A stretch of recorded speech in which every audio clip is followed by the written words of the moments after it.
Hello and welcome to the JB&M Sports Fanatic channel. What's good with you? It's your boy JB here, joined by Zoe. Zoe, go ahead and tell the people about where they can find you and follow you and stuff like that. I'm on all social media platform.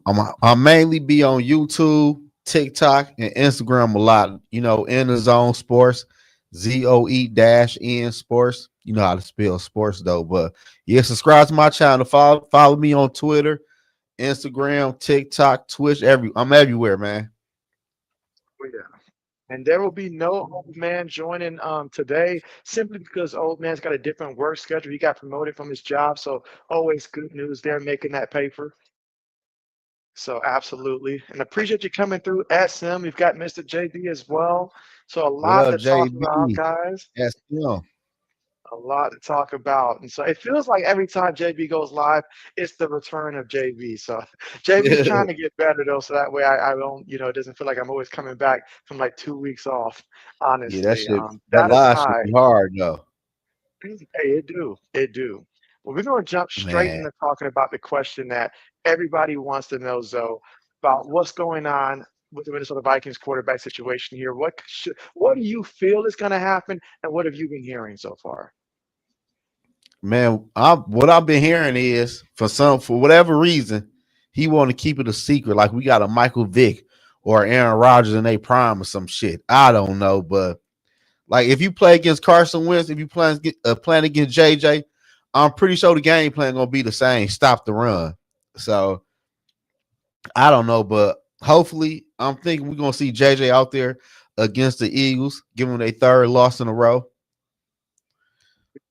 But you guys play the Eagles coming up. The Eagles, they've been stumbling now. I mean, this is a good time to play the Eagles. They've lost their way. All it took was just AJ Brown, Devontae Smith to get into Jalen Hurts' ear. And it seems like the offensive coordinator is the one that got rattled. Because the last game against the Broncos, they only ran the ball with Saquon, what, like a total of maybe 6 times the entire, like what, second half or something like that. It was crazy. Just absolutely Yeah, crazy. yeah, I don't know. The Eagle like it. I don't know, man. But that would happen though, man. When you hire a head coach who isn't an offensive coordinator, your offense gonna be going through the ups and downs like the Eagles been doing the past couple of years. Exactly. Exactly. But man, just thinking about everything that's taking place in the NFC North, from just a whole picture. Now, obviously, what Green Bay was on a bye week this past week, so they finally stopped taking a couple L's. But they started off hot, then got cold super fast. Chicago beat Washington. Basically, That was they were crazy. turnover free, and I'm not used to seeing a Chicago team go turnover free, so that was big for them and why they won that game there.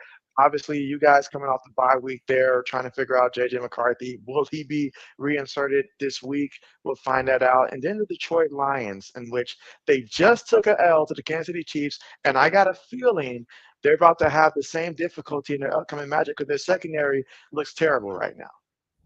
Yeah, they do. But luckily, the Buccaneers missed all three of their wide receivers though. But I did pick up the other receiver from the Buccaneers, that Johnson kid. I picked him up. He had a big game last week against the 49ers.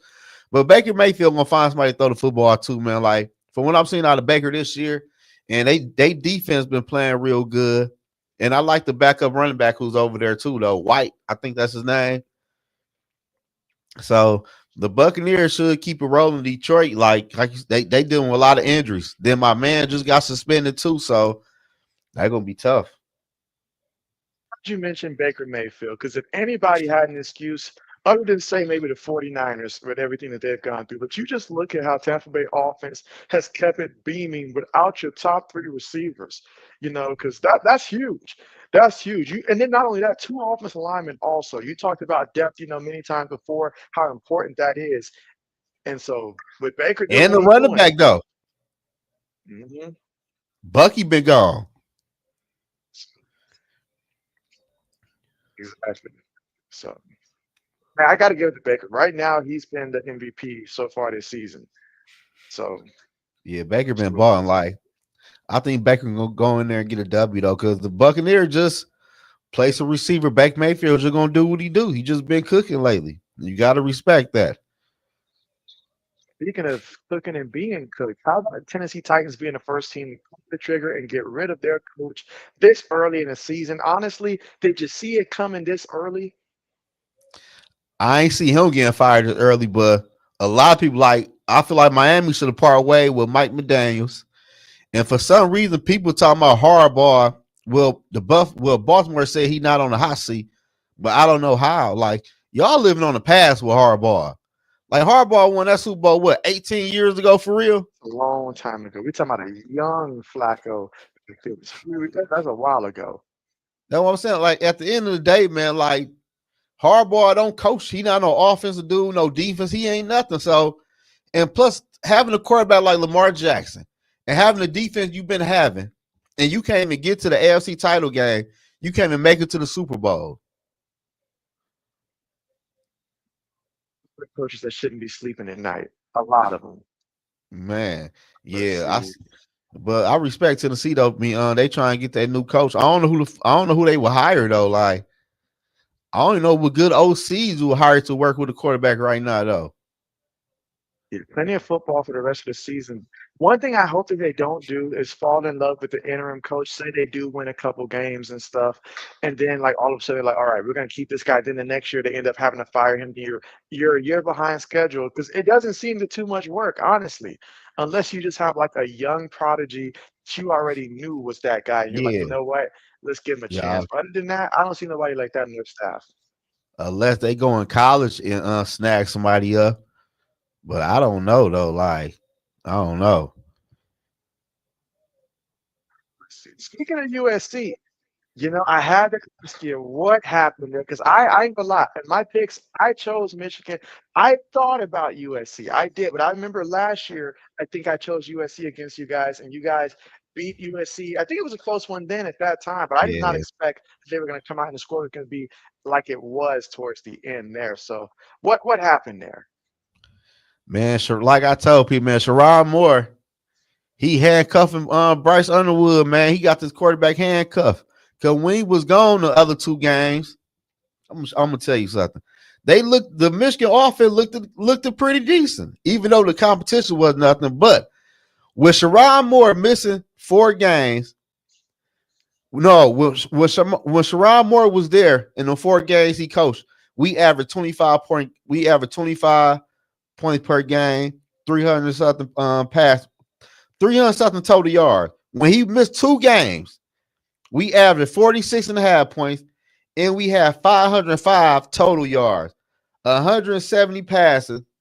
But I don't know, man. Like Sherrod Moore, bro, he handcuffing this quarterback for some reason, man. Shoot, I feel like so much has happened since the last time we was live, man. I mean, Penn State firing their coach. Got to write him a nice check, though. I mean, when you're getting paid that much, are you really being fired? Because 50 mil, they can write me a check for 50 mil. I'll sit out a season and wait for another good opportunity. But what about the Hey, direction of JB, Penn State right now? hey, JB, hold on one sec. Hold on. Let's see some service. All right, so SM, you've got USC beating Notre Dame here. I honestly can see that happening. Can see that happening as well. Yeah. Now they've got a lot of regrets down there. It is crazy of just the fact to think the Ravens right now are currently 1-5. That is insane. Well, not the Gerard Mayo one. Someone who survived the Yeah, Gerard Mayo experiment. So you don't yeah, want those comparisons.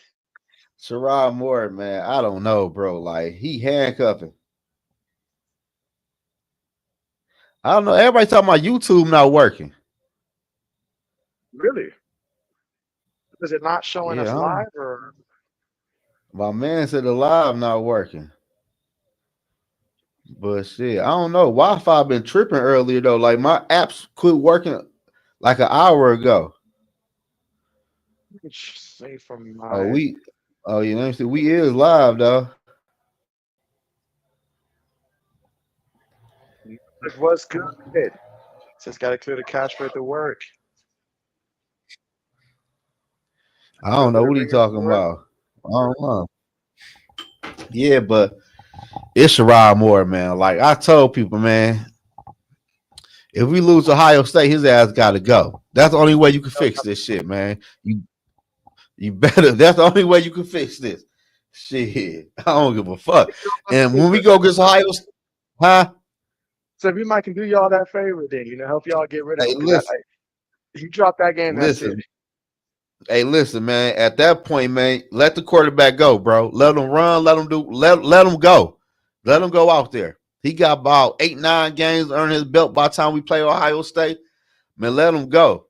Yeah, we live, bro. What's good, Samuel? What's good? Mark, what's What's the good deal? to Yeah, we live everyone? right now. Yeah, your Wi-Fi like you freezing up too, though, JB. It's been doing that on and off of me all day. Yeah, I don't know what's going on with the Wi-Fi. Yeah, Sharon, yeah, he ain't that guy, man. He ain't that guy. But I still, damn, man. Huh? I feel the same way about him the way I did with that. What was that coach that Michigan State had? That black guy that signed that big contract. That they Oh, had. he got fired like a year after. Where he at anyway? I was rooting for him when he had signed that deal with Michigan State. Obviously, as long as he ain't beat us, I was rooting for him to turn him around. But shoot, it didn't work. It just didn't work. So 100. We got to get ready to show how we did with our picks last week. Obviously, we didn't get to review the week before, but we'll look at last week's picks and see where everybody's standing at. As it says, JB, your Pats leading the Yeah, AFC East. Yeah, it Mel feels Tucker. kind of weird. It does, but Atlanta did us a solid. I did not think the Falcons were going to beat the Bills. I wanted them to, of course. I was rooting for them, and I was happy when they did. But I honestly didn't see that coming. That's just, what do you say, Zoe? That's just Buffalo being Buffalo at this point. Man, you ain't lying because Josh Allen done lost to 2 young quarterbacks, man. And the Falcons stumped their ass. And at the end of the day, even though the Falcons did good on offense, it was a one-score game throughout the whole game for real. Yeah, it was. I mean, I don't even Yeah, know how to but really explain it.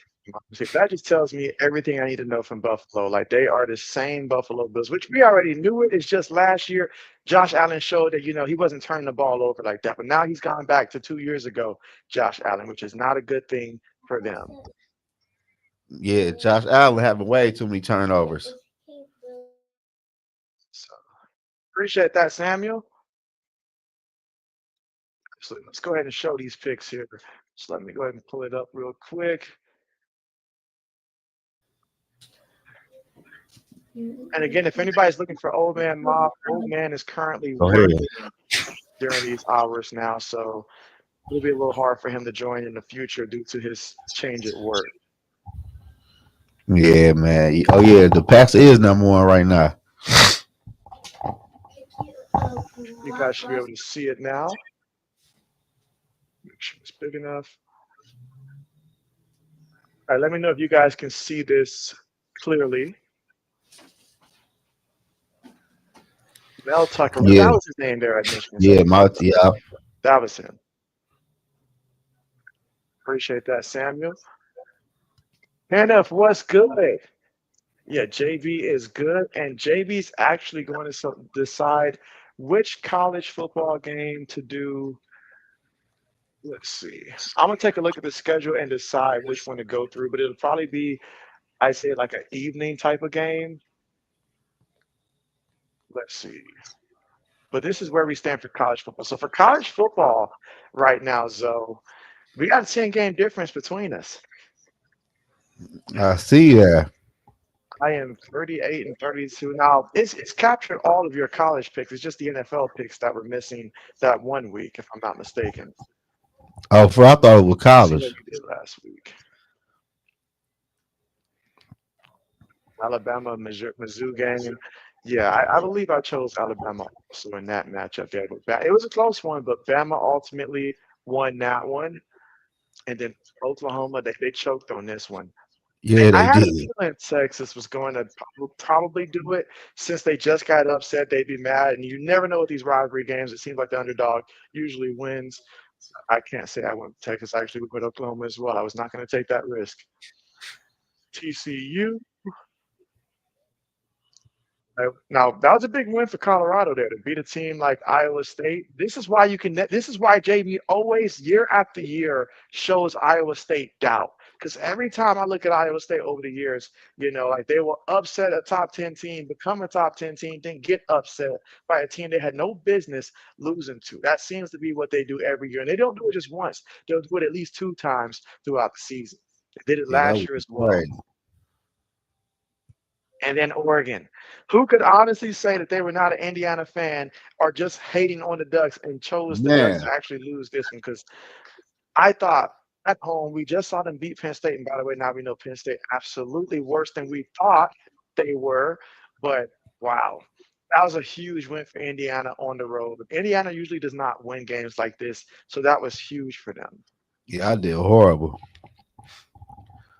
Maryland. I had faith in Maryland as well, but Nebraska actually pulled it off. Close game though, 34-31. And then Georgia, they beat Auburn. That game, it was a hard fought game. About you expecting two SEC teams there, but the Bulldogs ultimately pulled away with the win. Stockton on that final drive, he did whatever it took, passing, running, whatever it took. And then USC won this one. JB will admit I underestimated USC this season and stuff. I know I've had some of you in the chat tell me that USC is going to do some big things this year. JB didn't believe it, but this one right here tells me, okay, USC is going to do it. Yeah, I did horrible this week. Like all I see is X's. So I think I'm won about 2 games. It's the Arizona teams that let you down. I can't remember who I chose in this one, so I'll be having to see as well. Joe said he opted not to do any final points for this one. Okay, so overall, what was your final score for this week? Man. You went, wait, really? 2-8? Am I tripping? I Yeah. thought I saw more than 2. No, it Dang, was Zoe, it 2. was bad, bad. I only got the Oh, big boys man. right. Hey, that's what matters, right? All right, let's see. I'm afraid to look at mine now. Shoot. See what old man did this past week. All right, so he went 4-6. So he chose Wash Alabama. your hand. Wash your hand. He chose Oklahoma. Wash your hand. He went with TCU as well. This was a horrible week right here. Oregon. He did chose Nebraska though, so okay. Nah. Georgia, Michigan. I thought that he would have slick chose USC because he know that you would have gone with Michigan, but he actually went Michigan, BYU, Arizona State. Yeah, both Arizona teams let us down. Yeah, that was 50. Okay. All right, let's see how bad did I do. man. I got whooped. So I went 4-6 also. Yeah, ain't nobody had no winning record this week. Oklahoma, TCU. Damn, I got 2 right. I find myself, it's so difficult to go against Josh Hoover because I know how talented of a passer that he is. But man, he's let me down a couple of times this year. Let's see, Iowa State, Oregon, Maryland, UGA, Michigan, BYU, okay, Utah. Yeah, it's gonna be hard pressed to find me to go against Utah unless I know that team is just that team. Man, And I was off by 6 points. I almost put 50, but then I added that last 6 points towards the end to make it 56. So that is what JB did last week. Now it's time to look forward to this week here. man, everybody had a losing record. Some said they crowned the Bills too early, and so it's only natural at this point in the season. Just like when everybody was happy that the Chiefs were losing, and I was still nervous because I was like, well, this is the Chiefs we're talking about. They're going to figure it out at some point, and Yeah. that's what they've been doing. Appreciate that, Kenneth. So appreciate the love, Samuel. Let's see. All right, so this is a good one here. LSU versus Vanderbilt, Zoe. I'm gonna let you get the honors of going first here. Man, I gotta redeem myself this week, man. I can't be hard headed, man. I'm going with LSU on this one, man. I'm going against LSU. I've seen enough. He's seen enough, he said. Oh man, this is This is a good one here. Vanderbilt at home. Who was Vanderbilt's one loss? That was against Alabama, correct? Alabama. So I like this Vanderbilt team a lot. I feel like they're going to be right in it towards the end. But I'm going to go ahead and go Vanderbilt here. I'm going to go Vanderbilt with this one. At home, I'm going to give them a benefit of the doubt. I'll go first with this one. Georgia Tech versus Duke. Give me Georgia Tech every day of the week. Zoe? Yeah, I think I'm gonna go with the away team too. I'm gonna go with the people. All right. I see a couple of LSU here in the chat. Okay, okay. So your turn here. Arizona versus Houston. Arizona burnt me last week. I'm going with the home team. Dang, I was hoping you can go to Arizona again. Yeah, I got Uh-uh. to go with Houston as well. Got to go with Houston here. So next up, Baylor versus TCU. Mm. In this matchup here, I expect it to be a high-scoring game.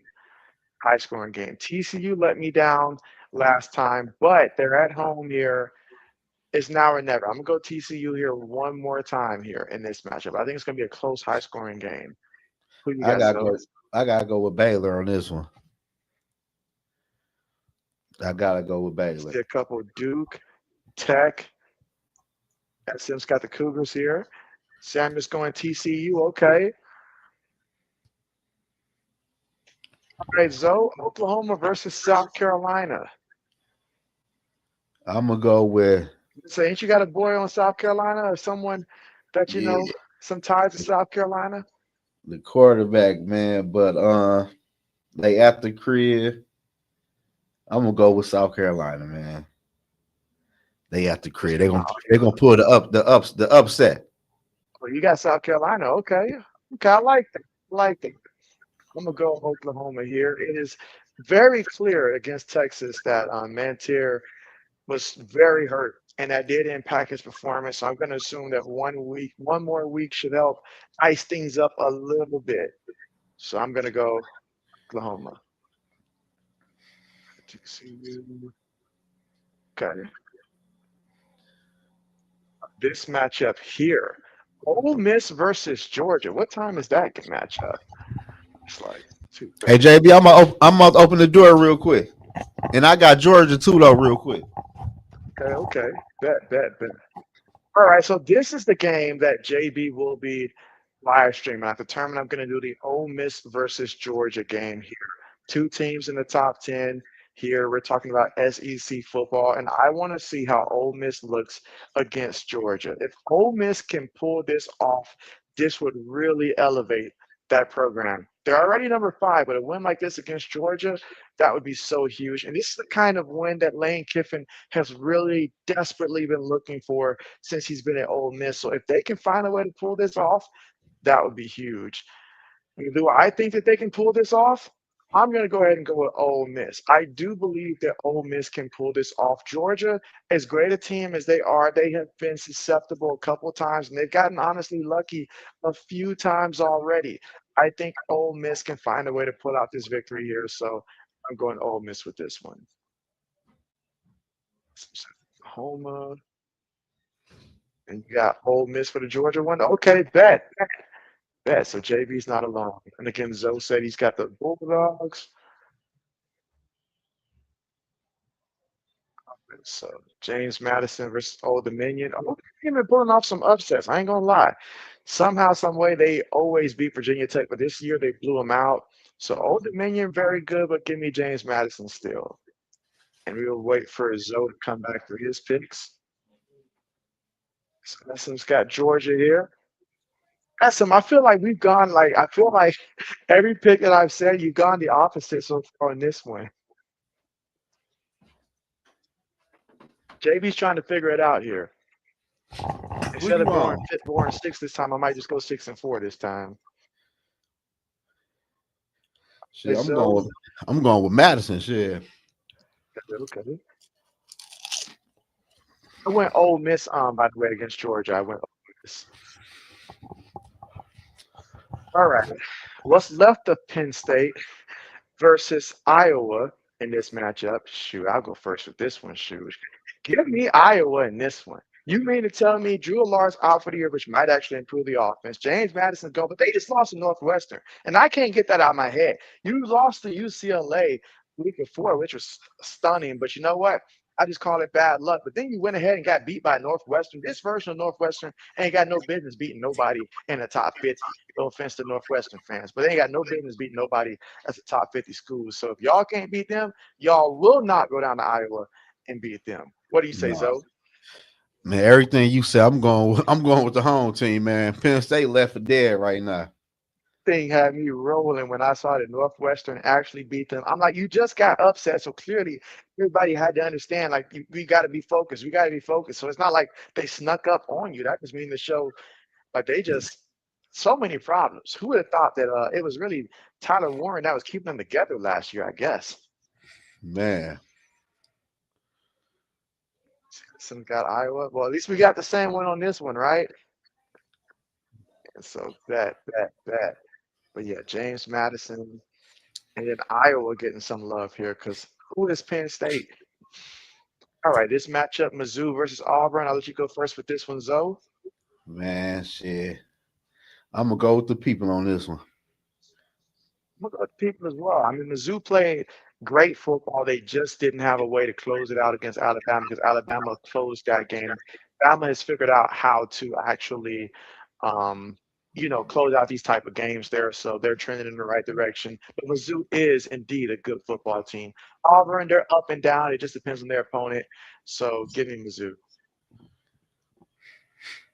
I will go first with this one here. Ooh, Utah versus BYU. I've got a lot of respect for both programs here, but I'm going to go ahead and say I'm going to go with Utah here. I know that they're on the road here. I'm going to go Utah beats BYU. It's just one of those gut feelings I just got that Utah's going to pull this one off. But who you got, Zoe?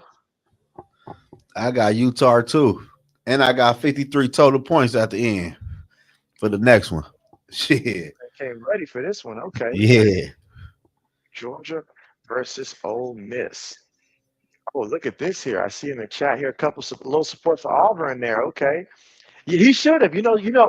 That's one thing that Matt Leinart taught me way back in the day. Coming back an extra year is going to hurt you more times than it's going to help you and stuff. Especially, and I hate to say it, you got to be real with yourself. If you know you're not that guy, pull a Mark Sanchez. Go ahead and get drafted. Get drafted, make you a little money and all like that. They might give you a couple years to get it together, but if you ain't him already by that point, you're just not him. You're You just ain't not lying. him. For So, real. I mean, but dang, he did mess up big time. Big time. Samuel's got Auburn. Essence says Auburn the upset. Okay, Samuel's got BYU. Essence got BYU also. All right, so how many points here for the Georgia versus Ole Miss game? JB's got to do some calculations here. I'm going to say all right, so I've got it. I'm going to say 57 points here. Oh, we did the same. I think it's going to come down to a game-winning field goal attempt by Ole Miss to win it. Then I said 53. That's we about the same. Well, yeah, shoot. So, I mean, Lou's going to be taking the over basically in this one because, I mean, the few games I have seen of Georgia, a capable team can put up 20 to 27 points. And I believe that Ole Miss is a capable team. Then vice versa on Ole Miss, I could see a team like UGA, getting to that, 20, 27 mark, shoot, maybe even a little overtime, maybe. You never know. But Right. that's the game JB's going to play in the stream. Ole Miss versus Well, Georgia. I think that's going to be a very good game. So let's see. All of the NCAA picks. Now we're going to look at the top 25. First, you bring up a good question, a good topic about Drew Allar. So, Zoe, I know it's fresh in our brain about how bad it is, but you know what's going to happen at the end of the season. They're going to talk about his arm. They're going to show tape from 2 years ago versus, I don't know, Idaho or something like that. Shoot, West Virginia. They're going to find some tape. They're going to hype him up, say he has the intangibles. He just needs to sit. What do you think in terms of his draft status, the draft stock right now? Where would you range him? man, he for damn sure the number one pick. Like you right. He got some stuff you would like though, but he needs to go with like a Kyle Shanahan would be good, a Sean McVay. He need to go somewhere where they can teach him and redo him all over again, and he need to sit for like a year. But he need to go with a good offensive mind coach though. Cause I'm not gonna say he's gonna be a bust in the NFL though, but a top 5 pick, I don't see that. I can see like a late first if you got some little wiggle room, if you the Rams or the 49ers, whatever the case might be, but he ain't nobody I must have for real. He never showed nothing. To me, I feel like you treat him in a similar fashion of how the NFL draft treated Jalen Milroe last year, like in terms of him being drafted in that like third round. And Seattle has no plans whatsoever of putting this man on the field at all. Like if they do, it might be a gadget play or something like that, but that's it. One play, get your butt on the sideline. You're not stepping on the field this year at all for Milroe. I seen that when the Seahawks were up big. I thought Milroe was coming in the game. I saw Drew Lock. I was like, Drew Lock is still in the team. I'm like, Uh, oh, they really for real about not playing my guy at all. But that's what he like, needs, just to sit there. And it has to be a team that develop quarterbacks, but that's known but for like developing that quarterbacks. though, like to me, the Will, what's his name? Will Monroe. But Jalen Milroe, Yeah, but like him, like if you look at the Seattle Seahawks quarterbacks, he ain't nothing like them other 2 quarterbacks though. Like he should have went somewhere like Baltimore or like Cleveland or somebody that had history with mobile quarterbacks. if he went to Cleveland, he'd be on that field right now. Like Guarantee it.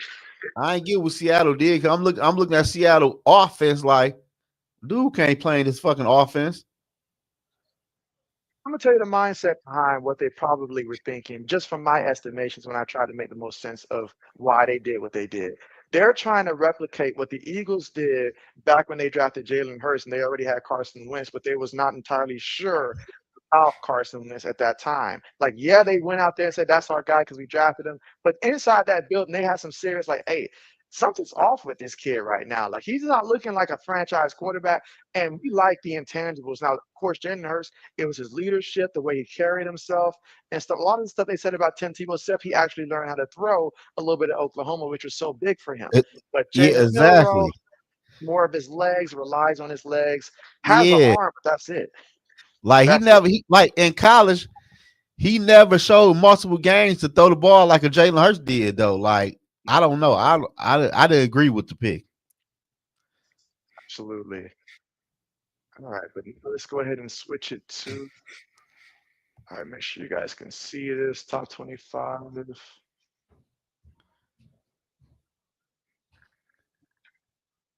See if we can move this. Oh, they won't let JB move. Let me refresh the page. All right, here we go. Okay, so we've got on the left side the AP top 25, and on the right side we've got the coaches poll here. And let's see. All right, so we got the top 11 showing right now. Can you guys see that? Yeah, we Oh, see it God. good. Okay, perfect, perfect. So looking at what we're looking at here, obviously Ohio State's been at the top for a while here.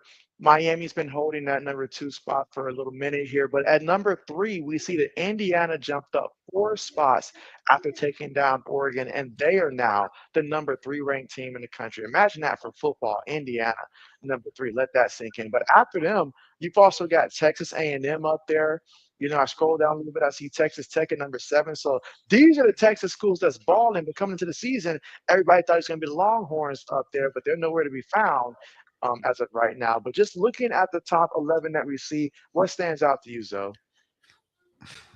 Shit. Indiana at number 3 and Oregon at number 8 and Georgia at number 9. Like I'll move them up for sure. Even though Indiana 6-0, Georgia, I think I have to move Georgia and Oregon up, son. No. Let's see. What do you feel about Alabama at number 6 for right now?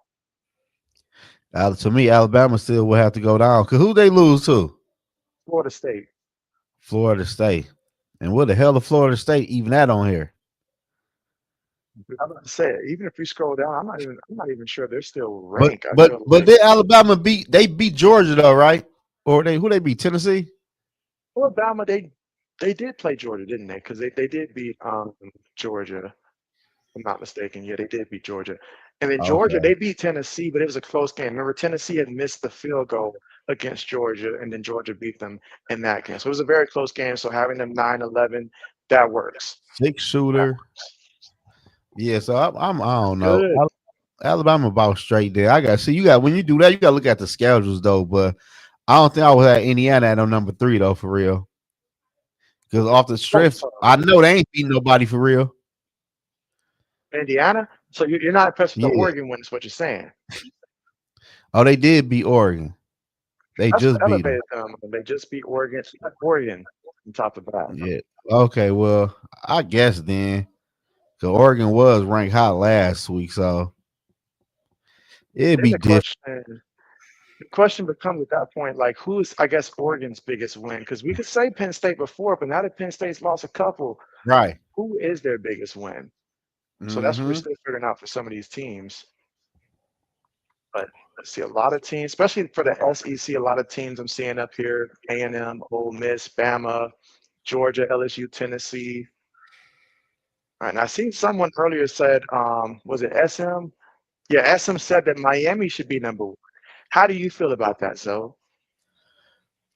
I had to who did my I know Ohio State ain't play nobody yet, but who did Miami beat that was no for real, no, I ain't trying to be funny though. I'm just saying no. But who did Miami beat though? Give me 1 second. We're gonna pull up Miami's schedule real quick. Let's see. See my team.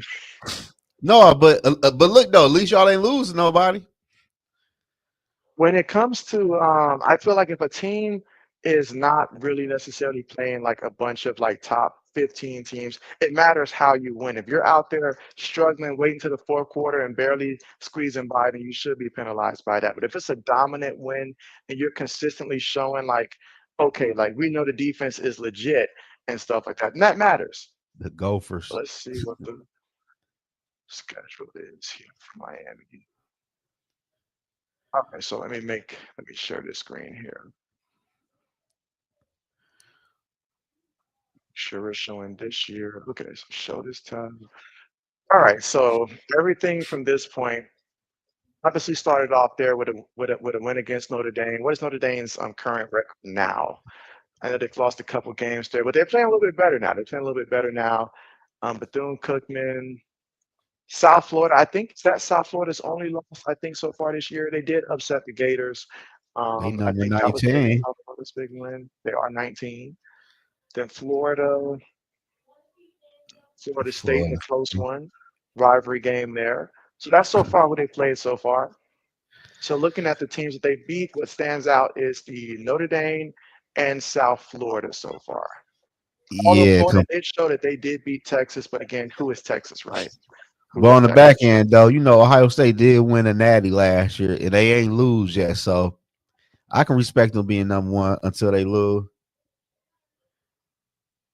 So let's get back to He said Gophers 1 win away from being top 10. They probably is, but shit, they ain't. Do they even play Ohio State this year? Minnesota. Yeah. Let me look and see. I feel like they do. Let me look and see. Yeah, see who they play this year. Cause they got to beat somebody in the Big Ten. For me, they ain't beat no Michigan, no Ohio State, no Oregon, I no was about to they say, ain't you beat. guys don't play? I don't know. We gotta play them buns. Okay, it's the bums. Let's see. I'll tell you what, though. I know Purdue ain't that team, but it looked like it was a close game against Purdue. Can you guys Oh, see it? yeah. See it. Oh, they got They Iowa coming up, Nebraska. They ain't lost playing. to California, beat Hold Rutgers, on. What the fuck is this? Is this State new? low. Just coming to last year or so. Okay, so let's see who's coming up, though. All right, so coming up, Nebraska is a good team. If they can beat Nebraska, Yeah. that bodes well for them. And then at Iowa. So if you can beat Nebraska, if you can beat Iowa at Iowa, and then that Michigan State game, that's going to be entertaining as well. And then November 14th, That's the game right there where it's like, okay, we see how good we really are in that So sense against Oregon at Oregon. I can tell you right now, looking at them, looking at the remaining schedule, I see one. Feel I like see we- one, two. I probably see about 3 losses on this schedule already. I see Iowa probably being a loss, Oregon being a loss, and Wisconsin they might could get them, but that could be a loss. Hell, Michigan State could possibly be a loss. What about Wisconsin now? Wisconsin, you got to show me something. I'm looking at them like I don't know what's going on with that program. They're just I'm just saying, man. I don't trust no fucking Gophers, man, going down the schedule like this. let's see. Yeah, I see. Yeah, no Ohio State, no Michigan. Nah, yeah. So they already played. We were talking about. See, okay. Matter of fact, let me just click and see for Ohio State. Y'all played them already. Yeah, we did it. Oh, they lost. Well, shit. They can't Um, like. Illinois. That's where Illinois was ranked at the time. I guess they're not anymore. Wisconsin. More time for Penn State to lose coach, quarterback. I'm looking forward to that Wisconsin game here. Like, if we don't light it up, I'm going to be upset. Hell no, I ain't no real Minnesota fan, 6-shooter. I'm just a Vikings fan. Look at my shirt. What are you talking about? Hell no. I ain't going for no damn Gophers. I told you so. Y'all ain't beating nobody.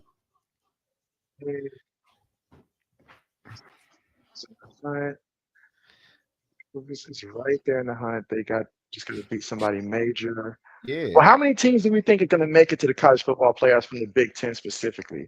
Anybody wants to take a shot at that? Shit, And let man. me see if I can put up the standings for the Big Ten conference to help out Ain't here. it what like 18 that make it now? You said what? You said how many teams? Ain't it like Oh, you how talking many? about in total? Yeah. You said like 12? Oh, at 12 now? Yeah, I think it's 12. I'm about to say like maybe in college basketball, maybe we might get 8. Yeah, they always have an easy schedule though. Honestly, you look at this schedule here right now, at least for possibly 5. Get in maybe 4 or 5. Most likely 4. Most likely 4. I say 4 Yeah, teams probably get in 4. He said, I love Minnesota, man. there. Get ranked in the top 10. So look at the record. So again for Minnesota, so 4-2 overall. What is this? The conference play? A home 4-0 at home. So 4-0 at home. Just got to win a road game. You know, I should use some of this data when I'm making my picks there. When it comes to like close games, like when Minnesota plays Iowa, like who's going to be at home, which I think is Iowa, stuff like that. Yeah, he said Okay, soon. Oh, he said softball team. let's see. Played somebody yet. All right, then while I'm looking through the chat here, let's go ahead and look at the next. So 12 through 23 is what we're able to see. All right, so we look at these teams here. Again, Georgia Tech. Georgia Tech is doing a good job of winning games, but at the same time, if you really watch them, they don't strike you as a team that's like, oh, a top 8, top 10 type of team. They're just a team that's taking care of business of what they got, but they're not a team that strikes me as, oh, if they get into college football playoffs, they're going to make a deep run or something like that. I feel like for them, just getting there would be enough, and then maybe winning one game, depending on, they're matched up favorably. And that's really the goal there for Georgia Tech, which they will take that. They will Yeah. take that. Tell you what, though, that Notre Dame, Oh, I what wish up? people would be loyal to us the way that the committee is loyal to Notre Dame with these rankings, bro. Because even when they were 0-2, they were still in the top 25. And now look, they're already back at 13. Like, Yeah, I ain't got that's no faith amazing. in them, man. What stands out to you here, Zoe? I'm looking at who I'm looking at BYU. Like BYU got a nice little program. Oh, yeah. Oh, yeah. Yeah, They're Missouri. always they're always like a top 15 team year after year. They generally stay between 11 and 15 for the most part. Let's see.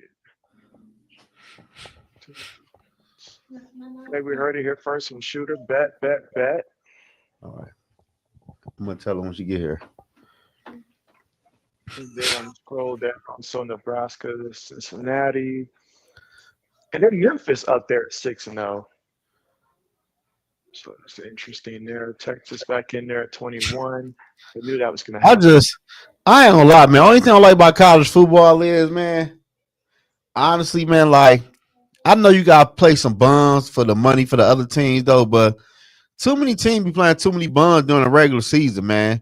Like, how many games they play a year? What is it, 8 or 9? How many games is it? They play like 12. 12 regular season, right? Yeah, like 12. Man, I think it should be like, man, you should play probably about 5 bums, and the rest should be some nice teams. Should be more balanced. But the thing is, you have a situation where at the end of the season, if the committee does not reward you for playing tough teams early on in a conference and they put a team over you just because their record at the end of the year ends up being better, then teams won't have the initiative to actually go out there and schedule these tough games. Go I get feel them. like who was it last year that was upset about that? Was it like Ole Miss or was it South Carolina? It was a couple SEC teams that were mad about that last year because they actually tried non-conference and got Yeah. penalized for it. Hey, Six Shooter said, I like your co-host today, Zoe. Yeah, JB a college head for real. He be on that college like a mud. You could tell the way he be talking.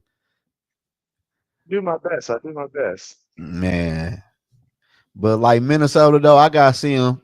I gotta see him play somebody make some noise for real, man. Like, other than that, put on your room, mama. Now, other than that, man, I ain't impressed. Like, how the fuck you don't play Michigan? Like, I don't know. That should be crazy. That's the part that got me because I look at their schedule. You at least got to play one of the two. I feel like if you're not playing Ohio State, you got to play Michigan. One or two, it got to happen.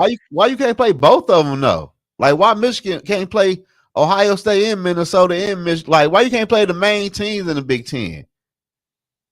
Honestly, we add so many teams to the Big Ten. It's like, how many teams do we currently have in the Big Ten now? And we're always looking to add more. Always looking to add more. So there's like,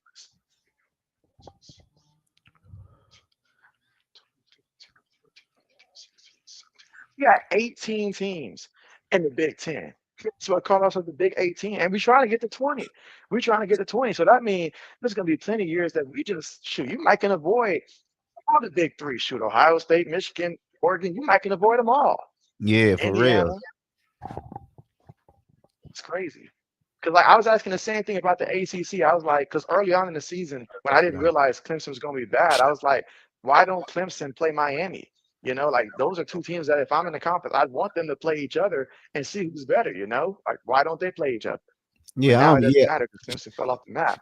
Yeah, I don't be like the way the schedule be going though. That's just me though. Then that's why we be having the college ranking. You don't be knowing where to put people because they 6-0, they 5-1, they like these motherfuckers ain't playing nobody. So it's hard to evaluate that. It really is.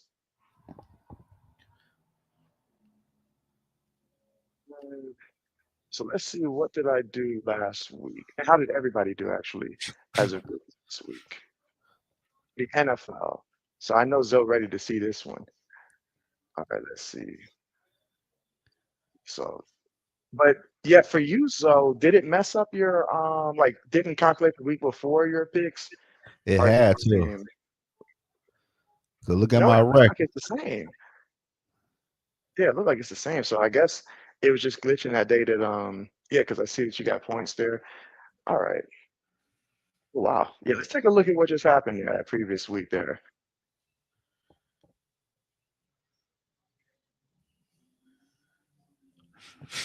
So, and this is for Uzo. All right, so the Eagles. I mean, who would have known the Giants were going to beat them 34-17? I mean, if you just told me they got a little lucky and won by a field goal, all right, it's a division game. I could have listened to that. I just literally saw, a couple teams lose division games. No big deal. But 34-17, so Yeah. Like, what are you seeing? What's wrong with the Eagles right now? And what are you guys in the chat seeing as well? This man, it just malfunction, man. AJ Brown not happy. Then the offense coordinator trying to make everybody happy. They don't want to run the ball. The offense line act like they don't know how to block no more. Jalen Hurts act like he don't know how to throw a fucking football. No, it's just too much going on with the Eagles right now, man. The O line is horrible. Jalen Hurts don't know what the fuck going on at the quarterback spot. AJ Brown get it 85, 90 yards. He still ain't happy. I don't know. The defense is horrible. They ain't got no damn pass rush. The corners is ass. I don't know. I don't know what happened to the Eagles. Amazes me because you guys literally just won the Super Bowl. You don't win a Super Bowl by accident. You know, winning a Super Bowl, it takes a certain amount of mental toughness. And how do you bring back majority of the team, especially on offense? If you focus on offense, you brought back your core guys here. You got your same coach, and you go out there, and this is the product that you. I mean, you started off 4-0, so it's not like you guys started off slow. No, you started off 4-0, and then you just come out there and look flat. I'm talking about like a Sprite soda that's been out in the open for some days. They real But flat. Saquon but can't get nothing going. but if you really paid attention though, they won 2 games. I want to say our special teams though. And for some reason, the Eagles can't get past 17 points on offense. It's true. I don't know, man. I think that offense coordinator, it might be too much for him. Really do He feel like the he pressure getting he, to him. he telling the head coach, I'm running the ball, they not doing it. Then you got this motherfucker over here complaining. Then the other receiver talking about, I need some balls my way. Then Jalen Hurts just going with the flow, ain't saying shit. It's just too much going on. They ungrateful. What up, Angel? It's just too much going on right now. If you look at the Eagles, they ain't really lose that much. For you to get dog walked by the New York Giants, man, that's crazy. By a rookie quarterback. He's a rookie quarterback, rookie running back too. I mean, shoot, they did a good draft. I ain't gonna lie. The Giants, they went out there, they did a good draft. Get these young guys, a young core to build with. So, Zoe, I cannot tell you the frustration I had in watching a little bit of this game. I had to flip the channels though, because it was just like I don't know what was going on with your boy Bo Nix. I said I gotta ask Zoe about this one. Like what I know they won the game and you played to win the game. I get all that, but it's the Jets we talking about. So he played You know, awful. he And play. yet He the ain't play. Broncos barely won. You know, man, overseas on that raggedy ass field in London, a lot of shit going on. You know what I'm saying? It just you in the airplane for so many hours. But fuck that though. How Jalen Hurts had 45 yards through the whole game? Me, Justin Field, he looked like Jalen Hurts shit. I They say, playing the thing. man, that's what you know. What that's what they signed up for because they knew this man was not a true passer. This come from somebody who roots for this guy. He went to Ohio State, all that stuff, blah blah blah. But they should have known what they signed up for. But that was just the Jets being the Jets. Just went out there and got a quarterback who couldn't even beat out Russell Wilson last year. That's all we needed to see was that he could not beat out Russell Wilson last year. And then you're gonna go and make him the franchise quarterback. Didn't even draft his replacement in case when he starts messing up, because you know it's gonna happen. You know it's going to happen. Now look at them. They 0-6 right now. Well, shit. I'm looking at the stat like Bo Nix. He ain't throw no interceptions. It look like they can't run the football from what I'm seeing. They can't run the football. Like J.K. Dobbins had 40 yards. Bo Nix had 24. Even Evan Ingram had 7 yards. Then they can't run the football against the New York Jets. It's not like they were feeding my boy Courtland Sutton. I know that because I saw them in fantasy. And man, you talking about the regret? I said, not again. Yeah, he only had 3 targets. Only caught the ball one time for 17 yards. I don't know. The Broncos offense ain't played too good though, but they're gonna bounce back.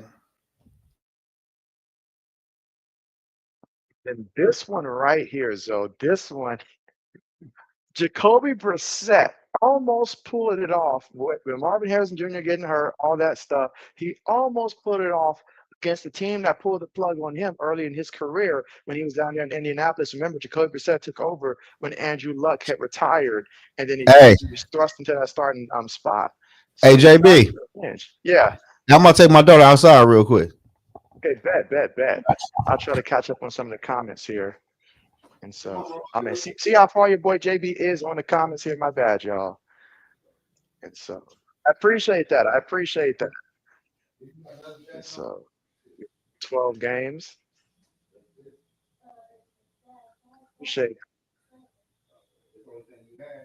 But yeah, I mean, looking at that game, I mean, Indianapolis at 51, obviously one of the surprise stories of the season now. I like what Jonathan Taylor's doing. Just having someone like Jonathan Taylor there, that makes life a little bit easier for Daniel Jones because defenses are obviously trying to figure out how do we slow him down. And not only that, Indianapolis drafted potentially the best player offensively in the draft and Tyler Warren, in which personally I had a feeling that he was going to have a big impact as a rookie.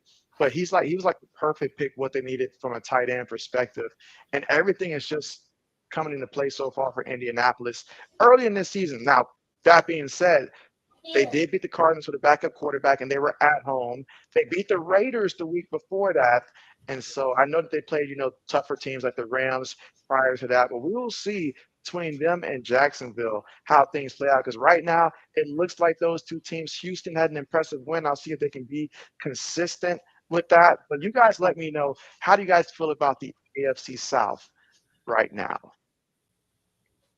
Meanwhile, I'm going to continue to try to catch up here where Zoe gets back. Let's see. Oh, yeah, absolutely.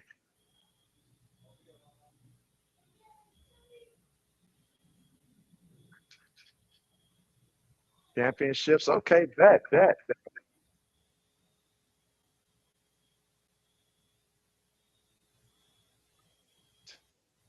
This is a good time for me to try to catch up here. And appreciate everybody here in the comment section joining us here today. Zoe will be right back. And again, if you're just coming in looking like, where's Old Man Mob?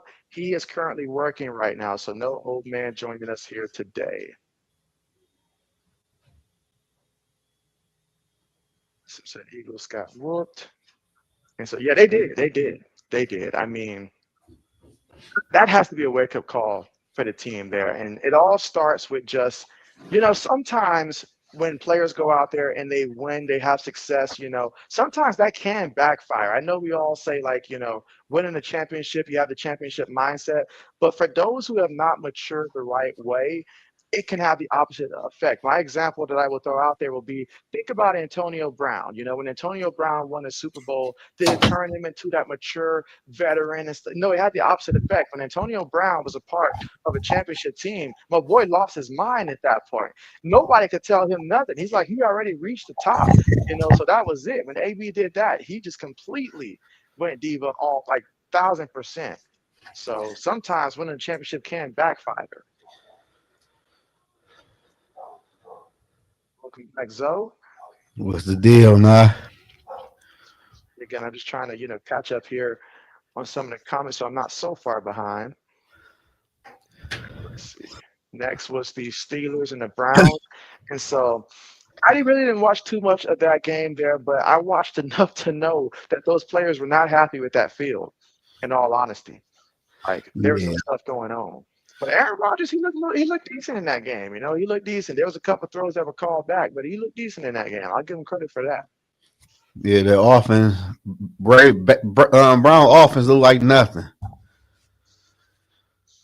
Some said AJ Brown getting traded. I hope so, because I keep hearing the rumors AJ Brown to the Patriots. It makes sense. I like it, but we'll see if that actually happens or not. Because the Eagles, they got to understand, if they get rid of AJ Brown, you basically saying we don't think we're gonna win this year. And that's a message you don't want to send to the team. I know things look bad right now, but you trade him away, it won't get better right now. Not for this season. He said, I regret drafting Saquon Barkley. So bounce back soon. You should have drafted Bajan Robinson. Hey, You got him on your fantasy team. When he came in clutch for you, he saved your team. Because I really thought you about to take an L this week. I said, okay, I'm about to have a 2-game cushion in this league. Man, And I'll be dang. He I came had back 60 fast. something. I had 60 something points before that game took off on Monday night. Now, and you had beside him, what other player? Was he your last player? No, I had Zach Ertz and I had somebody else. Who the fuck did I have? That went crazy too though, for real. I said, did you have Drake London or something like that? Or No, I had Bajon Robinson. I had Zach Ertz, and I had that was it. Yeah, that was it for Monday. Oh, Josh Allen. Josh? Man, I had him in my other league. It's like every time they were moving the ball, he kept throwing interceptions and stuff. I was like, dude, just cut out the turnovers between him and Jaden Daniels. I was Man, like, man, y'all got to cut out I the know my turnovers. man who I was applying. I know he was mad at the end of that game. I had this motherfucker left for Oh, dead. yeah. I mean, I don't know. I mean, shoot, this is like a down week for your team to even be that low in scoring. So I'm like, if you can't beat him at his worst, you're not going to beat him any other week. Yeah, my man got hurt for the Tampa Bay Buccaneers. In this game, so now, last time we went live, October 1st, and I remember I chose Carolina Panthers to beat the Dolphins, and then you was like, who was Carolina and stuff. But no, I'm not gonna say that I picked them to beat the Cowboys. I actually picked the Cowboys to beat the Panthers here, but Carolina right now with Rico Dowdle back there in the backfield, they look pretty good. Yeah, I can't He's lie, what they they do. needed. Yeah, they going crazy. I can't lie. That was an upset to me. They're now 3-3. You I got don't know them who at 3 and I don't 3. know who Matt Collar is. Matthews, I don't know. Purple Insider. Oh yeah, I know who you talking about. Six shooter. Yeah, I'll be listening to him sometime. Hey, but yeah, London games are a little Yeah, they weird. are. Practice. You got to wake up so early in the morning just to watch and stuff. That's what get me. He say something like a damn reporter. See, Seahawks versus the Jaguars. I mean, Sam Darnold's looking real good right now. So if you knew that Sam Darnold was going to come out looking like this again this year, would you have wanted the Vikings to hold on to him for at least another year? Nah, I'm cool. Cause it's regular season. It's regular season. No pressure on you. It's regular season.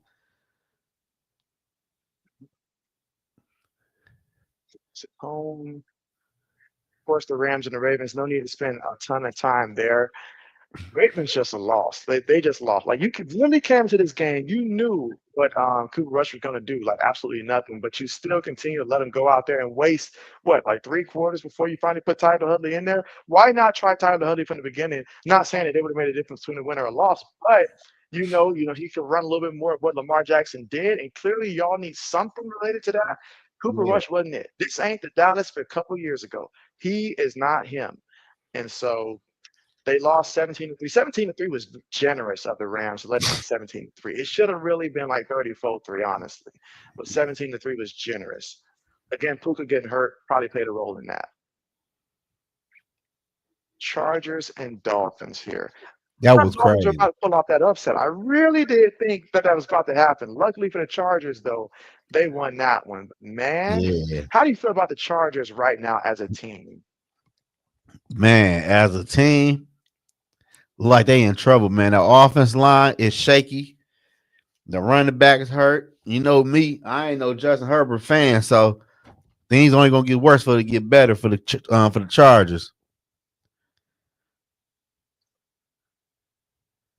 I mean, in the Chargers' defense, though, you're down your top two running backs that you started off the year with. I get that. You lost your best offensive lineman early in the season before the season started, but you started off good. But against a team like the Miami Dolphins that we all know got problems on top of problems. I mean, we got my boy Tua at the mic up there spitting his gums out and stuff like that, just over there talking about anonymous players not showing up to player held meetings and stuff like that. He's real mad. He's upset right now. And then I'm pretty sure the Dolphins told him go up there and apologize. So he went up there. it's a mess, but yet they still were able to fight with the Chargers and almost beat them. That is concerning right there for me because your division is too good for that to happen. It's not like you're, Yeah. let's say the Buccaneers or something like that. Well, I can't say that because the Falcons, they showed they can beat a team like the Bills, but it's gonna be a tough division. It's gonna be a fight each and every week, and Kansas City's awake now. So Patriots and Saints. Now I got to add my 2 cents on this one here, Zoe. I mean, I'm happy with what I saw in that game from the Patriots, and I'm gonna tell you why. The Buffalo game the week prior, it was nice to see Drake May, do what it takes to win the game. But I was a little concerned, like, okay, what if we come in feeling too good coming into this game? Saints are a tough team. The Saints themselves play the Buffalo Bills very hard, and they're going to be at home here. And as we saw, Spencer Rattler's playing a little bit better. He's actually improving. I would take Spencer Rattler right now over Justin Fields because I don't know what Justin Fields is doing and stuff like that. But Spencer Rattler is showing slow improvement, but improvement, and that's all you can ask for right now. That being said, though, Drake May made some throws, some big time throws in this one. So I'm seeing the continued development because now we're actually going downfield with him, and that's huge. I did not know that Josh McDaniels' offense would let him go deep to this degree. Your thoughts, though?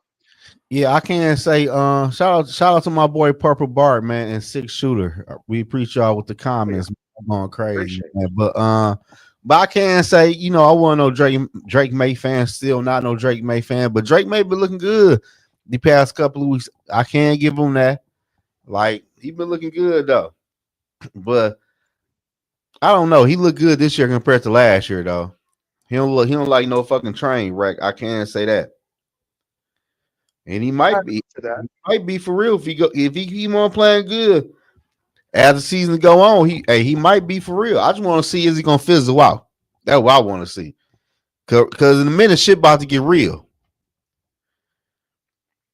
I mean, there's so many elements to it, like as the season goes on, and then players start to realize your tendencies, like what do you do when you're in pressure? Do you always throw up that one-on-one, pass to your best receiver? Do you always target the tight? Once they figure out the little tendencies there, obviously injuries to the offensive line. Though I will say against the Saints, though, that's the most I've seen them be pressure and still complete those passes. That's what really made it stand out. But you're right. It's a small sample size there. At some point we're going to play Buffalo again. And once you hit Debo in the mouth one time, good luck trying to hit him again because he's gonna be ready this time. So Yeah, can we do it? There's a lot to see. When the weather gets cold, does that impact him at all? right. We're gonna find that Yeah, out. But what we but do know, he look good right now. Though. I can't lie, and oh he doing no, he look good right now. I can't lie. that's all we can ask for. Let's see. Raiders versus the Titans. Any thoughts about this game? So obviously this was the game that got Tennessee's coach fired from the organization. Not really, man. Like I don't know. I'm pretty sure Geno Smith threw an interception this game, but I just knew Tennessee ain't have enough on offense to beat the Raiders. No matter if Geno Smith threw 5 or 10 interceptions, the Tennessee offense is just stale. Say this. I'm gonna say this. Everything the Tennessee Titans tried to do this offseason, it didn't work, and the signs were there. It should not be surprised when you had a rookie quarterback getting to the mic during the offseason. I'll never forget. I was listening to Cam Ward because I needed to hear something from my guy. I advocated for Cam Ward. I'll stand by that. I did advocate for him to be the first pick. So when he spoke, I was listening to see what type of vibe, and he said, "Man, ain't nothing." Like he was already talking about in practice there was a hot mess. That told me everything I needed to do. I took every single Tennessee Titan that was on my board, possibly Calvin Ridley, all of them, and just dropped them down the board. A lot of my fantasy football team. But aside from that, it really showed me like this team has no direction, and that comes from leadership. We talked about this before. What they had in a guy like Mike Vrabel when he was there, at least they had a culture. They had an identity. It was run Henry, play good defense. Now obviously they was terrible at stopping the pass there, but at least from stopping the run defense, they had a little bit of an identity. When they had AJ Brown, they could throw a little bit better, all that stuff. But he at least from a culture perspective kept these guys, playing hard. Now I'm not sure, what Bill was thinking half the time, like your own locker room, they're not playing hard. The coach said the Titans aren't playing hard. When you're hearing the other opponent saying and questioning how hard you're playing, ownership's not going to like that. Fans are not going to want to see that. And Cam Ward is not getting better. That's ultimately what got him fired. The fact that the Tennessee Titans were not getting better. That's what Mm-mm. did him in. Yeah, We just man. lost to a bad team. I'm just glad that we're not the only team that lost to the Raiders, though. Somebody else finally lost to them. That's the only positive I came away with. And now I got to let you talk about Baker Mayfield. And so on the other side, San Francisco. But Sam, man, I ain't been had no faith in no San Fran. Them fluke ass quarterbacks they got, man. But Baker Mayfield balling to me, he should be the MVP right now because he lose receivers every week, lose a running back offense. He just go out there and get the job done. But the 49ers, it's just a hot mess. Like, I don't know. The 49ers, they fucked them. They gave Brock Purdy that money, man. Then the other receiver, he not playing for whatever reason. I don't know. I don't know if he's still hurt or what. I don't know. There. One, they opened up the checkbook for Brandon Ayuk. That thing looks like a horrible mistake right now. I too don't know what's really going on 100%, but I know it's a bad sign for them. You paid the man the money. He's just going to sit on that money. Brock Purdy, you said yourself, don't pay that man that money. Imagine if they did not pay that man that money. They could have rolled with a Mac Jones for how he's playing right now. They honestly could have on a cheaper thing, spend that money elsewhere. But man, all the money you invested not playing, they're just sitting on the sideline. Meanwhile, for Tampa Bay, you got Baker Mayfield looking like the second coming of Montana out there, just dishing it to whoever. I feel like I could run a route out there and Baker will hit me on the money. Now, will I catch it? Probably not, depending on who's close to me. But he can at least get that ball there, and that's what he's been doing. He's been turning water onto wine out there. That's what he's been doing with what he has. Yeah. That's very impressive. I gotta say, you guys know what 2, 3 years ago. I was the guy that was bashing Baker Mayfield left and right. When he was in Cleveland, aside from OBJ's dad, I was probably his second biggest critic back in that time. But I can see now how much this man has developed, and I admire what he's doing down there in Tampa. But I can say this though. I got to say this. It is still early. Mayfield got to keep this shit going up because he can't fall off a cliff. True. To get his weapons back. So one's got to think that they. I mean, what he has Tampa Bay has not played Carolina, right? That's 2 games right there where I have to think that they should win both. You know, they haven't played the Saints either, right? So Right. that's 2 games right there that I gotta think that's probably 4 games right there that we're talking about. And not who knows the rest of their schedule, but it's looking up for them. It's looking up. Yeah. Especially if they can get that win Monday night. Yeah, it's gonna be a big one. It's gonna be a big one. Luckily for them, Detroit's secondary is a weakness right now until they get their players back from injury. So Yeah. we will see. Got Dante Culpepper right now. Dante Culpepper. Let's continue. I almost forgot we were going through the picks here. All right, Bengals versus the Packers there. Yeah, Jflocka was not able to replicate what he did the first time there, but 27-18 Packers victory over the Bengals there. No surprise. And then Kansas City. For some reason, I chose Detroit, although, and I know these aren't my picks here, but I chose Detroit because I wanted to believe that they can beat the Chiefs, and I did not want to see the Chiefs at 3-3. I'll admit, full haterade there. I went with Detroit, hoping that Kansas City would lose and be 2-4 as opposed to 3-3, but knowing that there was a good chance the Chiefs would win that game, and they did. Yeah, they did, man. That was a crazy game. So look, now it is kind of historical to see Buffalo lose to Atlanta the way that they did. I didn't think it was going to happen, but man, by John Robinson, he went crazy. I'm just thankful I was not going against him in fantasy football. That's what I came away with. I was just glad this wasn't a week to play him because, oh man, that would have canned my teams. Yeah, he went crazy. He might be the best back in the NFL for real.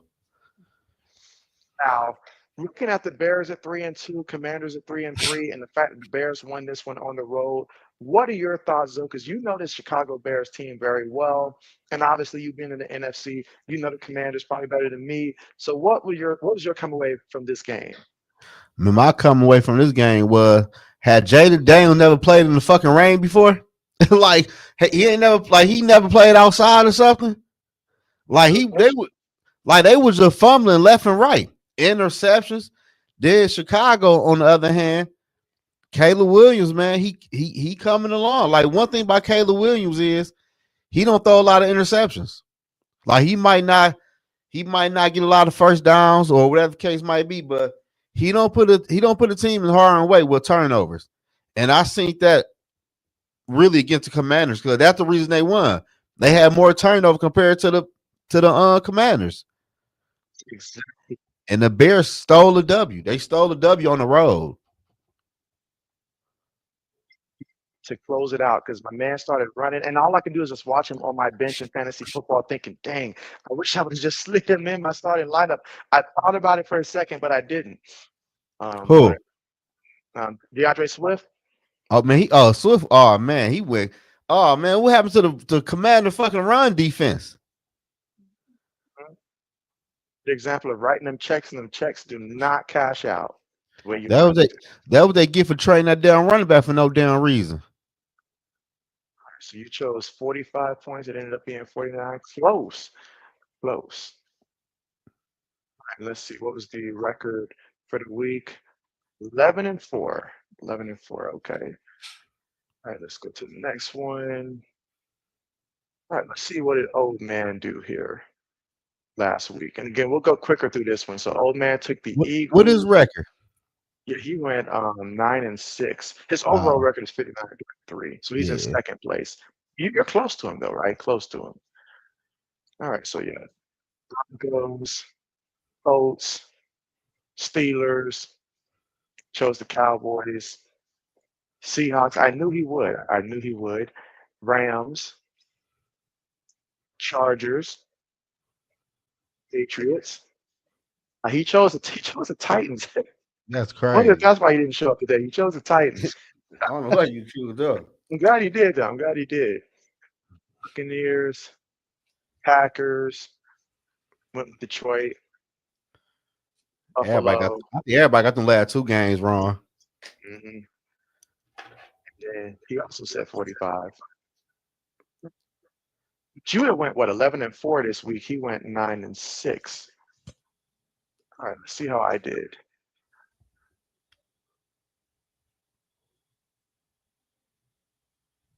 What's good? Yep. Happy Wednesday. All right, so I'm 16. So I'm like one game above man right now currently.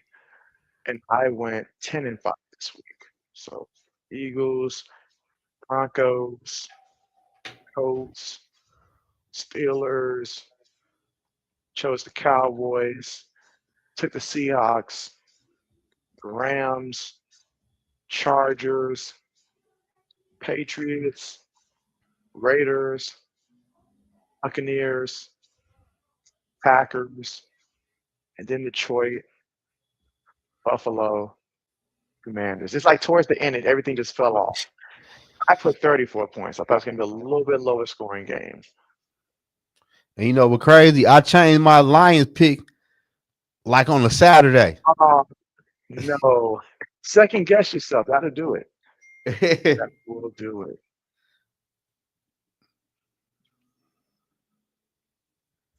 So let's see. Win this matchup here. All right, Zoe. So I'm going to go ahead and go first with this one here. Pretty simple. Steelers versus the Bengals here.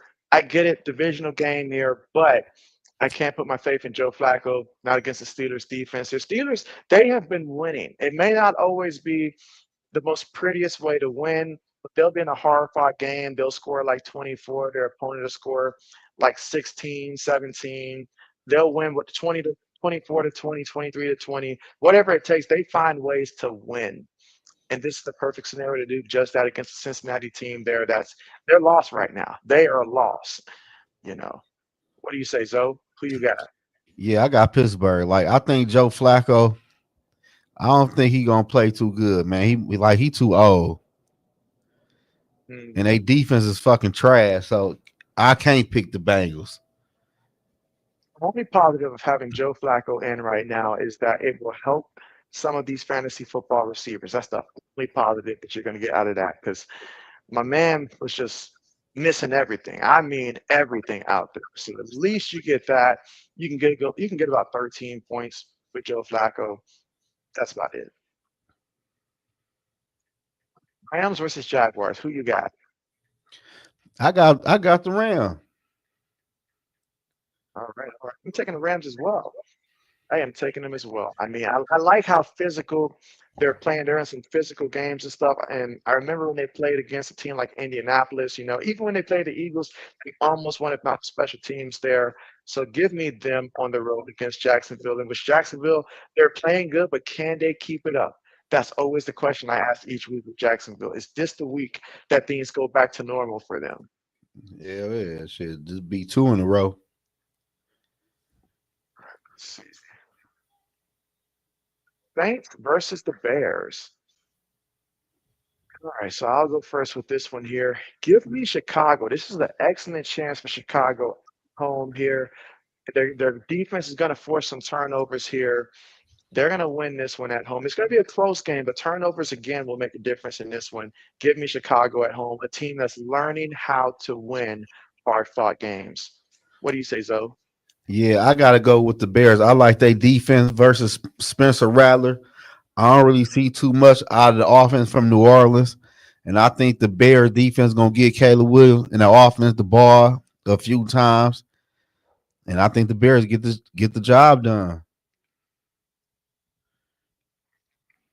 Right now. Who do you like with this one? You can't say who the people got because it's tied 50-50. The people are split about the Dolphins and the Browns. So we're going to look to you to come up with this answer here.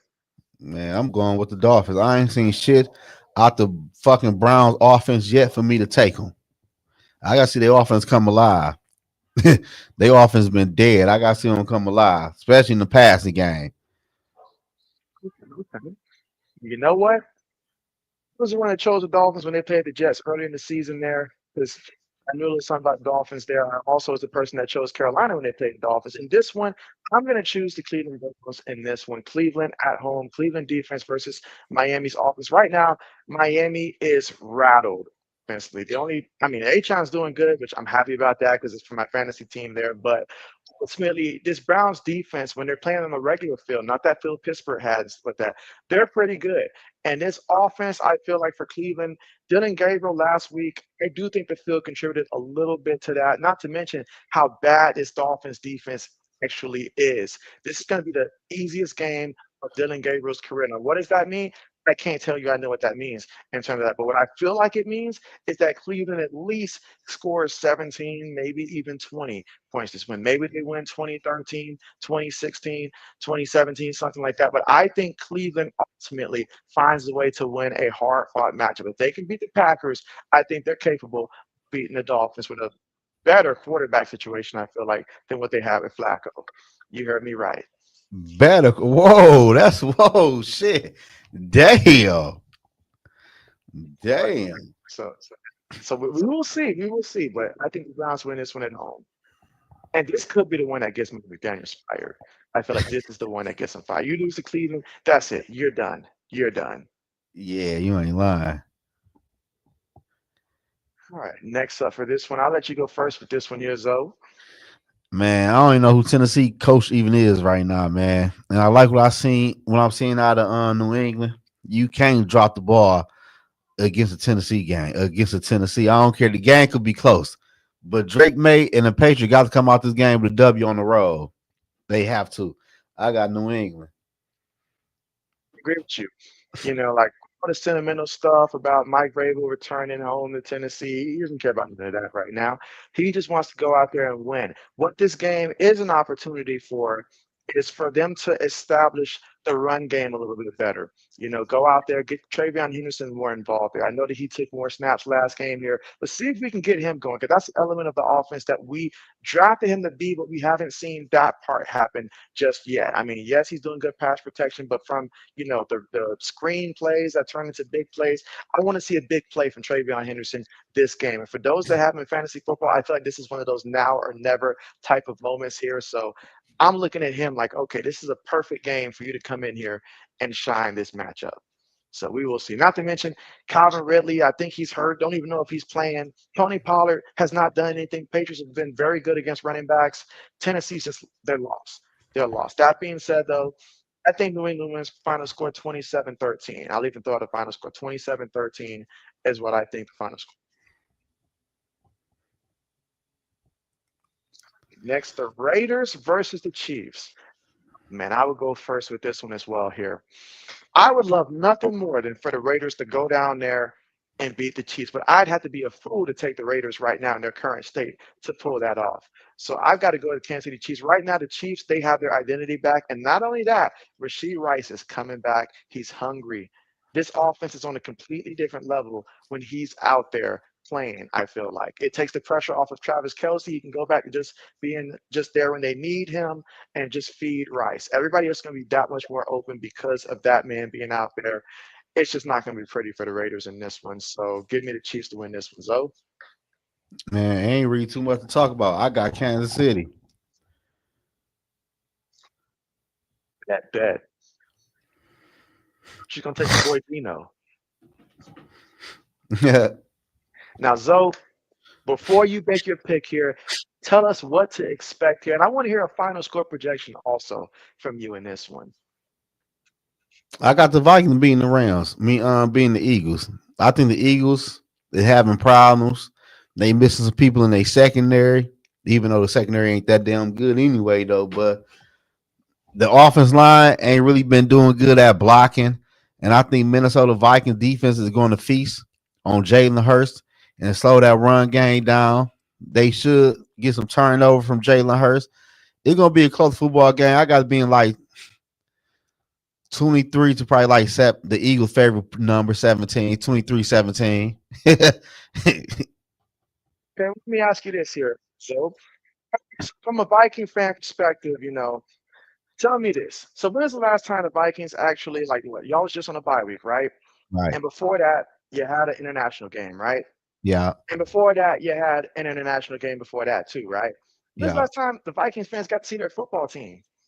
Man, it had to be shit like week. What? I think when we played the Falcons, we lost.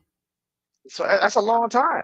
That's a Yeah. long time. So these fans are gonna be amped up for this one. I'm talking about they're gonna be on some of everything coming into that game there, Zoe. Like it's gonna be crazy. And now, especially we talking about the Eagles too, bro. You already know. So for that reason alone, I expect that Minnesota's gonna go out there and win probably 27-17.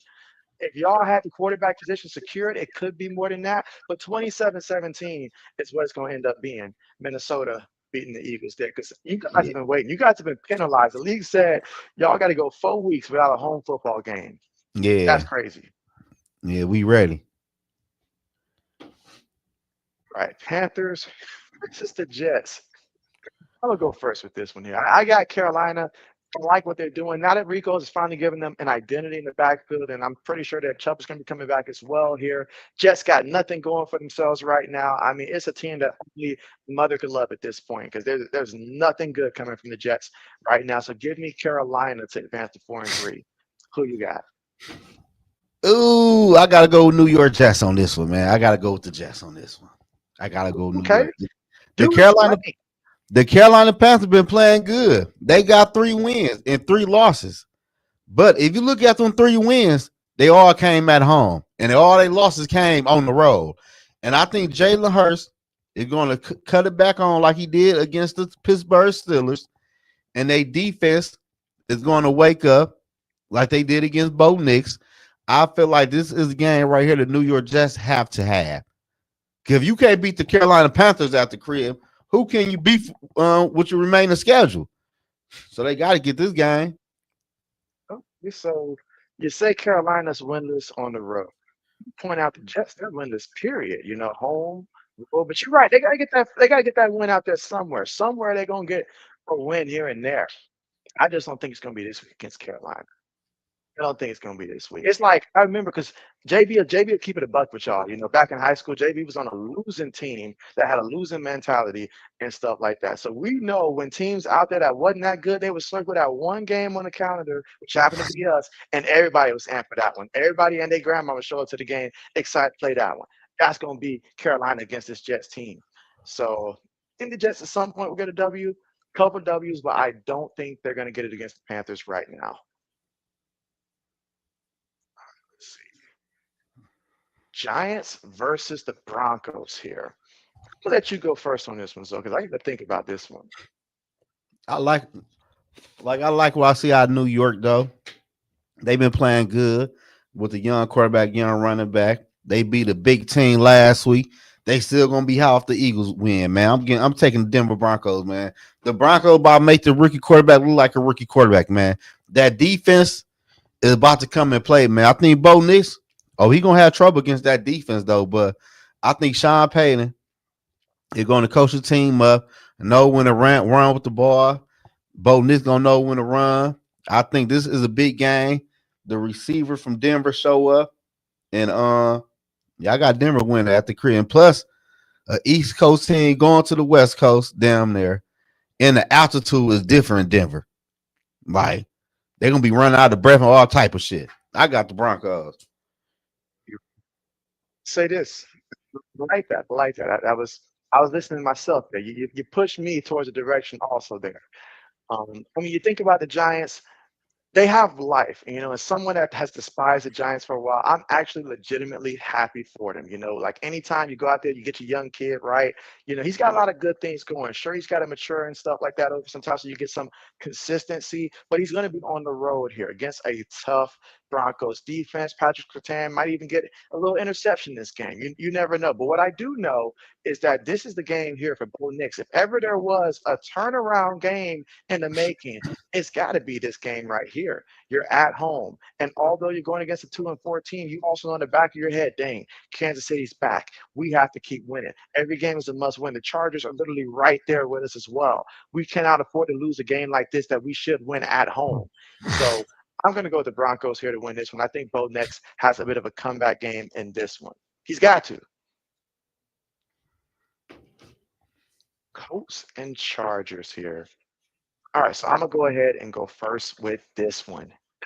We literally just saw the Chargers almost lose to the Dolphins. Now, granted, they were on the road at Miami. That's a fact. Another fact is we literally almost saw the Colts lose to Jacoby Brissett in the Cardinals. That is a fact.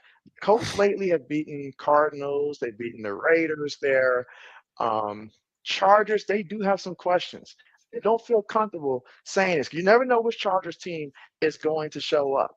But what I do feel like is that this Chargers defense is going to cause a little bit more problems there for Daniel Jones than perhaps some of the other teams, with the exception maybe the Rams and stuff like that, have been able to do. And I think in a game like this, it will be just enough. I'm going to put my faith in your boy Jim Harbaugh one more time here at home, Zoe. But if he lets me down here, he got to worry about me no more. So I'm going to go ahead and choose the Chargers here at home. Who you got? I gotta go with Indy, man. This is a big game for Indy because everybody want to know. I really feel like they contenders. So going against the Chargers with a leaky offensive line, a leaky quarterback, don't know who the running back is, and Indy have a good defense. Now I love what I've seen out their offense. Like the Chargers defense don't scare me at all against this Indy offense. I gotta go with Daniel Jones, man. Daniel Jones is in his bag right now. I feel like Indy gonna come out with this W. Jonathan Taylor keeps getting me fantasy points. I am happy. I'm so glad I was able to get him in fantasy football this year.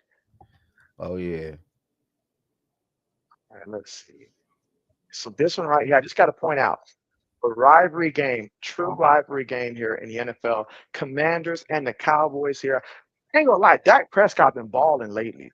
Like he been balling lately. I get it, like they didn't beat Carolina there, but it's not on Dak. He's not out here turning the ball over. He's out here putting them in a position. I'm talking about no CD Lamb the last couple of weeks, but he's made George Pickens. He made me regret not drafting George Pickens in fantasy football the way that Pickens been looking lately. And then you got the Commanders there, Jaden Daniels coming in and out the lineup and stuff like that. I guess Terry McLaurin starting to finally practice now. No idea what that means for them. I just need to see a little consistency from them on that end there. But this is going to be a good game. Either way, I feel like it's going to come down to the fourth quarter, someone having to make a play to win the game. It just comes down to who's going to do it. So before I make my pick, Zoe, I'll give you the pleasure of going first with this pick. Man, I'm going with the Commanders. Ain't gonna be no rain, no snow, no sleet, no fall. Indoors against a leaky, terrible defense. This is a get right game for Daniel Jones. Don't get me wrong, Dak and Jordan Pickens, they're gonna be making some highlights. They're gonna go crazy. But I think at the end, though, I think Jada Daniels and that offense gonna get it done, man. And I think that defense is gonna come up with like a stop of 3. They're gonna slow down that offense just a little bit. Just a little bit. Say I just got a feeling that the Cowboys at home, they're going to find a way to be in it to the end and then win it late. So I'm going to go ahead and I think this is what, maybe the second time all season I'm choosing the Cowboys here. So I'm going to go ahead and choose them here. So rivalry game, anybody's game. Dak's playing great. I need to see more consistency from Jaden. I feel like Jaden probably will turn the ball over one time too many in this one. So I'm going to choose the Cowboys here. All right, Packers versus the Cardinals. Yeah, I got to go with the Packers here. Doesn't matter who's starting the quarterback for me in this one. I'm going to go with the Packers. What about you, Zoe? Yeah, I think Kyler Murray hurt if I ain't mistaken. And I think the Green Bay Packers defense is going to make hell for whoever back there at the quarterback spot. So I got the Packers. Go run this match. Falcons versus the 49ers here. Hmm. I'm This hearing is that a the good game. 49ers are supposed to have a couple more guys coming back. If I haven't heard, believe is it George Kittle coming back?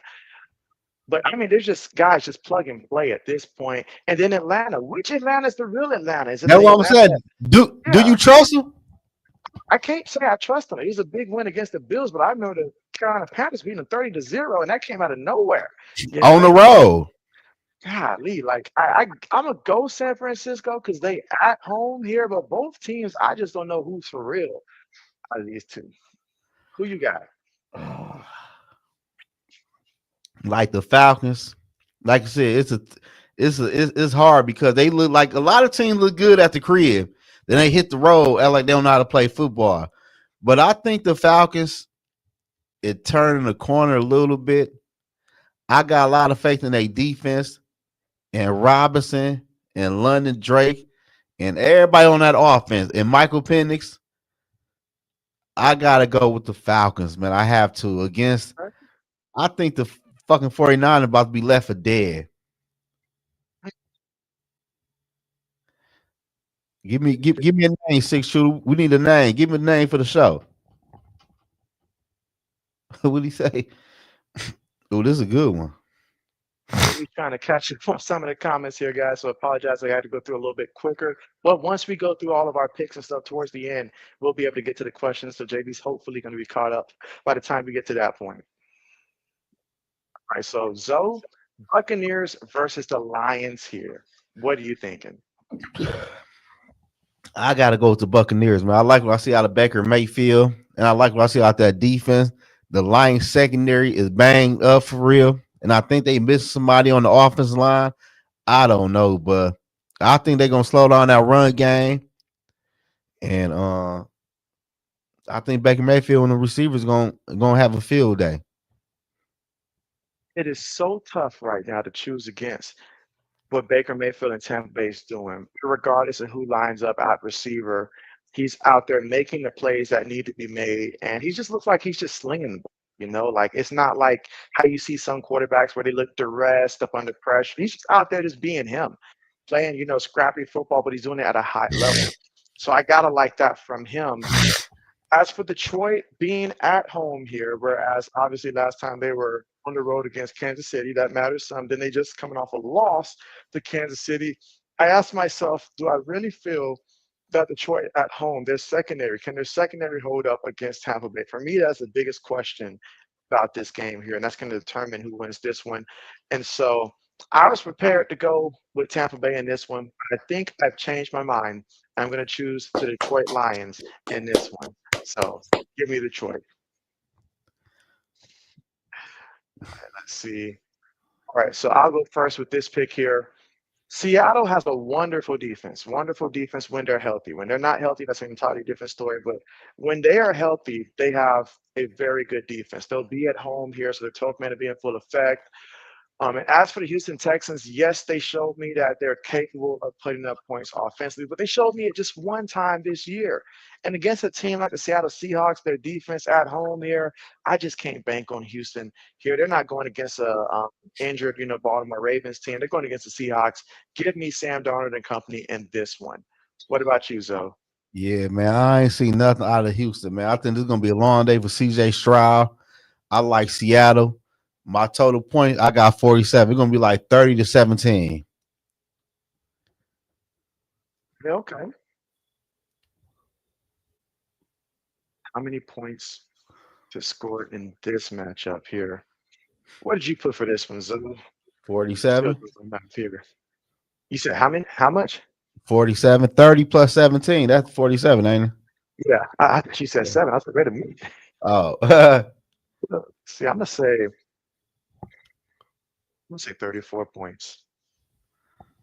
And that's assuming that Seahawks defense really goes out there and just continuously puts that pass pressure on CJ Stroud. Because when CJ Stroud and the Houston Texans get that pressure repeatedly in their face this season, it has been straight chaos for the Houston Texans offensively. So, and I think Seattle can generate that pressure again without looking at their injury report, see who's playing and who's not. Yeah, I like Seattle. Who should the Titans hire to develop Cam Ward? So anybody come to mind for that one? Because your boy got to think about that. Everybody who could be developing somebody's already got their hands full developing someone. But that's a good question. That's a good question. SM, off the top of my head, I if don't we're know. talking as a coach or a coordinator, like head coach, if it's a head coach, then I don't know. But Twitter thinks they have the answers though, because I seen them talking about bringing back Jeff Fisher, and I was like, no, Oh, hell y'all no. forget how bad that went the first time. But it's a good question. They do need someone that's going to help develop Cam Ward, and you got to give this man some pieces around him. I'm sorry, you got to put some pieces around him. Otherwise, he will never develop. Some Yeah. people are saying, "Oh, well, Jackson Dart should have been the first pick of the draft." I'm like, well, that means you take away what he has right now and give him nothing. How will he look in that situation? I don't know if it's much better. Yes, he'll probably run, but that'll just lead to a concussion. Yeah. I So don't know who the hell. I don't know who they could hire. that's the question. Well, these quarterback whisperers, they're gone after the first season. Shoot. So, oh, good old Genty. And hey, he does have a unique stance. Yeah, you He do. does. Smith and Matt Nagy, I think should be bad hires. Mike McCarthy for Tennessee.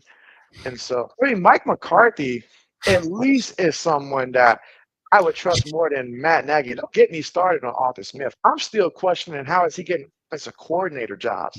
Better yet, head coach jobs and stuff. Because this guy is the most conservative man you will ever find as an offensive coordinator. I feel like he brings no upside. You can't expect an offense to score 30 plus points with Arthur Smith as your offensive coordinator, not consecutively. What you will get is, yeah, your double tight ends. We're going to run the ball here, run the ball there, going to do an end around to the tight end, run the ball some more, and then throw it a couple of times. No, that's not helping nobody. That's not helping nobody. Yeah, How do you no. feel about those guys, though?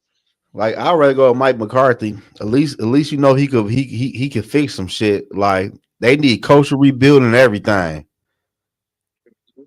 Does Mike McCarthy strike you as go to like when he joined Dallas, for example? Dallas had players already. He didn't have to develop nobody. When he was in Green Bay, of course, switching quarterbacks, that's one thing there. But aside from that, like just turning a terrible team into a competitive team. I feel like you need someone like a Brian Flores to come in if you're talking developing guys. Remember what he did in Miami before they took the job from him? He made them from terrible into competitive, and then you find your next coach once he gets you to a competitive state. But this is honestly probably a two-coach job to get done because they're that bad. They're that bad. First Yeah, coach makes them better, then he's going to take the fall when they're not getting any better. When he's maxed them out, the next guy comes in, then all of a sudden takes the credit for the other guy's work. That's just how it is. I don't know, man. Like I'd rather sit That's a good back and question. see. I don't know. Like you could sit back and wait till Mike McDaniels get fired. Then you could hire him for OC because he is a good offensive coordinator. You're right. You're right. Shit. Right. So see, one thing I did want to show in addition is that now we're at the point of the season where we can start looking just a little bit from division to division on how everybody stands at this point. So we'll start with the AFC East. Obviously, Patriots and the Bills both at 4-2. Right now, the Bills are on a bye week, and the Patriots will be playing the Tennessee Titans there. But clearly, it seems to be a two-team race as at this point. Meanwhile, Dolphins are just figuring out how many games before they fire their head coach and what that's going to look like. And as for the Jets, they just want to get win number one. That's all they want to do. It went from, Yeah. like playoffs to can we win a game? Like they got to figure this one out. Look at the AFC North. Obviously, Pittsburgh at 4-1. Nobody's really too much talking about Pittsburgh. But Pittsburgh, they're racking up W's here. They're racking up W's here, and how they're doing it is like it's just whoever gets hot that game. If it's Kenneth Gainwell going out there getting 98 yards, so be it. If it's Jalen Warren going out there, so be it. If it's Aaron Rodgers going out there throwing 2 touchdowns, so be it. But they're figuring out ways to go out there and win. And you look at the rest of the division, who would have thought that at this point, the records would be that bad, like coming into the season? Yeah, we might have thought that for the Browns, but everybody else, Ravens 1-5, Bengals 2-4. What do you see Yeah. so far when you look at this AFC picture, Zoe? I'm looking I can't believe the damn Dolphins just got one win, and how Baltimore just fell off the damn face of the earth. And like we knew Pittsburgh was gonna be good though, for real. But the Bengals, Joe Burrow, you never know is he gonna play a whole year or not. But Yeah, I like, heard they were already losing. but if you look at Indy though, like Indy is a real shocker. They playing some real good football for real. And Jacksonville is fucking frauds. They gonna end up phasing out. Then Denver, they hanging around. Like I can see Denver, Kansas City, Indy. I don't think Jacksonville probably make the playoffs for real. You got them on a slide, and which hey, it's very early in the season, so they very well. You lose your next 2 games, all of a sudden everybody's out on you. So it's very possible. Yeah, like I like Denver. I like Kansas City, of course. I like the Steelers, Mhm. Indy. Hold on, wait. Hey, go back up to I like the Patriots, Buffalo. They should make the playoff. Pittsburgh should. Indy should make it, and I like the Broncos and Chiefs to make it. That's 7, and it between the Chargers and Jacksonville. That's just the way it shapes up. Because obviously we know that these teams are going to continue to take each other out when it comes to like the Chargers, Broncos, and Chiefs. There's going to be some losses that are added to that. You look at the division of the AFC South there. Right now, we believe Colts and Jaguars. If Houston can get a little bit of a run later down the road, they can probably enter the conversation. But as of right now, no, they certainly can be capable of, spoiling the team like Jaguars or the Colts and just adding that dent that's necessary to open the door for another team. You look at Pittsburgh right now, I see no reason to believe that it's not Pittsburgh at the end of the day. Everybody else just starts tanking for the draft at some point later on. And then AFC East. So Buffalo Bills, at some point, they're going to jump off this roller coaster, get serious, and go out there and get some wins out there. And as for the Patriots here, they're a team that they're forecasting in the right direction, but you got to treat them like a hurricane. Right now we're watching the weather report, and it looks like they're going to land. Right now, we got to take it game by game and see what that looks like. Because all it takes to rattle things up is just a key player to go down. Like if Drake may miss sometimes, that would really hurt everything there.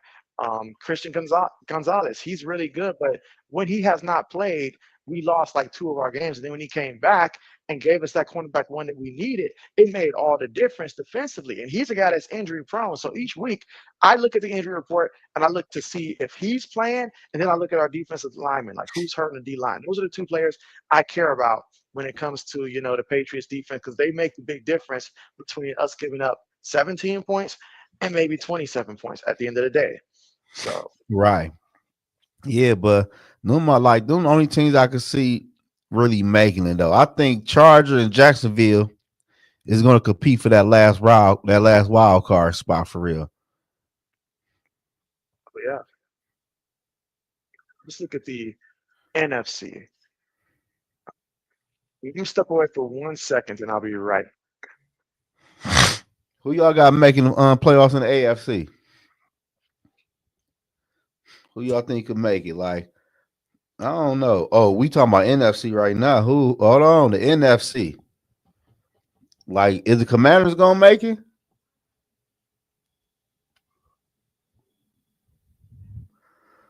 Is the Commanders gonna make the playoffs? That's the thing. They already at 3-3. I know nobody got the Cowboys making the playoff. Then the NFC North is tough. Like everybody in the NFC North got a winning record, boy. What the ooh, the NFC North, boy. Ooh, 3-1, 4-2, 3-2, 3-2. That's a tough division, man. Damn how that division gets so tough overnight. Damn. Six shoot, who gonna make it out the NFC North?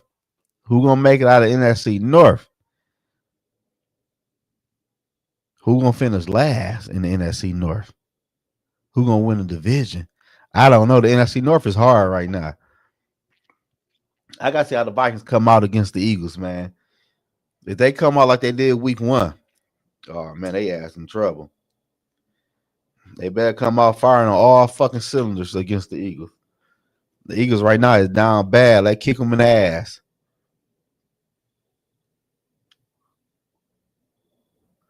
Oh, the season's about to get serious. It's about to get real. You could believe that.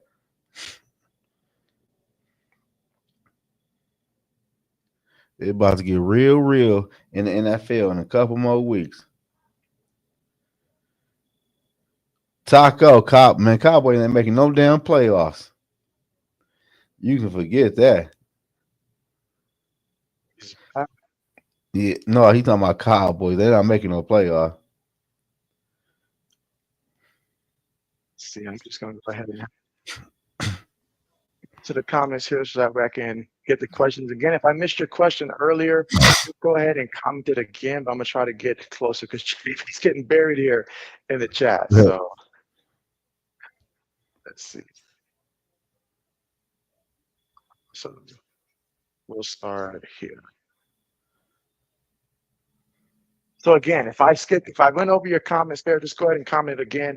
But I had to do my best to catch up here because I was way behind here on the chat.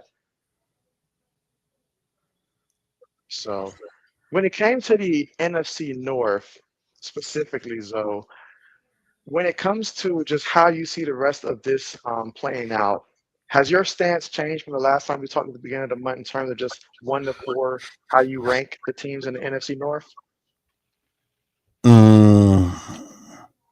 Not really though, for real. I don't know, man. The NFC North tough. I ain't gonna lie to you, it's tough because everybody right now got a winning record. Everybody looking good. Like I gotta see what the Vikings look like coming out the bye week versus the Eagles. Then the Bears got a big game coming up. The Lions do. The Bears could fall to the Saints. Then we all gonna be scratching our head at that game. But I don't know. The NFC North tough. I don't know how I can't give you no prediction right now for real. I guess what I'll try to say, and again, it's very early, so it's not enough data for that to really matter. But you look at the category of the division.